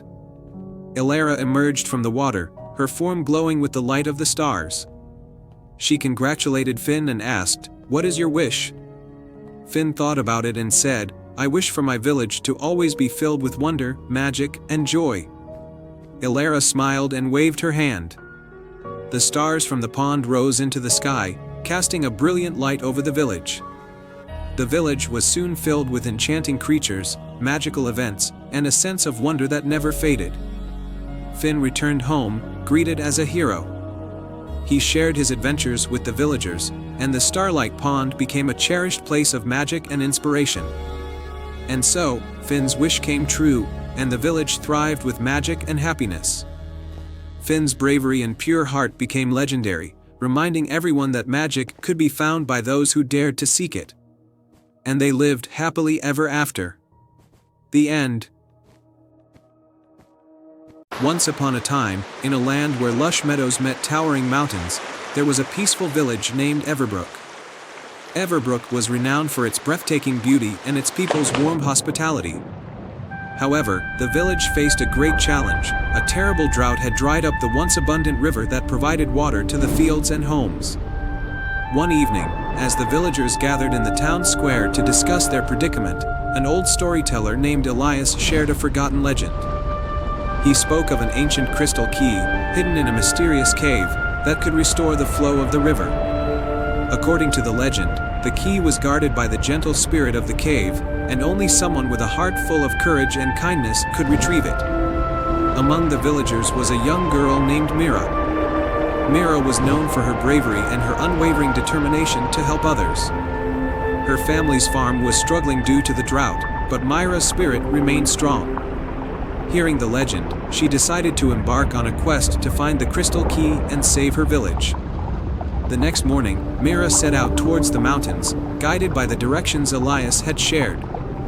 She trekked through the dense forest and up the rugged paths, her heart filled with hope and her mind focused on the task ahead. After a long journey, Mira arrived at the mouth of the mysterious cave. The entrance was adorned with ancient carvings of stars and moons, and a soft, golden light emanated from within. Mira took a deep breath and entered the cave, her footsteps echoing softly against the stone walls. Inside the cave, Mira found a magnificent underground chamber bathed in shimmering light. At the center of the chamber was a pedestal with an ornate crystal key resting upon it. The key sparkled with every color of the rainbow, casting reflections on the cave walls. As Mira approached the pedestal, a gentle voice spoke from the shadows. "Welcome, brave soul. To claim the crystal key, you must prove your heart's true intention. Are you prepared to face this challenge?" Mira nodded, her heart racing but her resolve unshaken. "I am ready."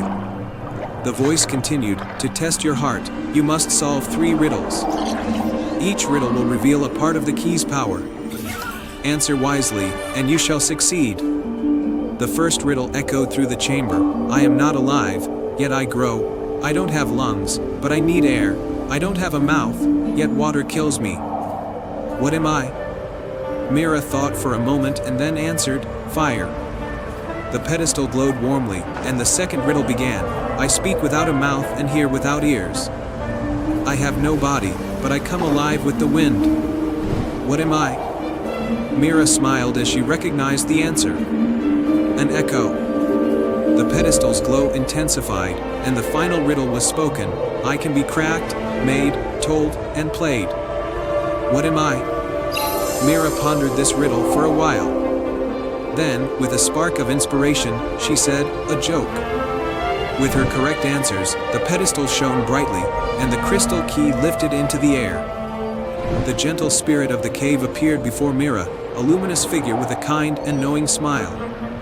"You have answered the riddles with wisdom and sincerity," the spirit said. "The crystal key is now yours.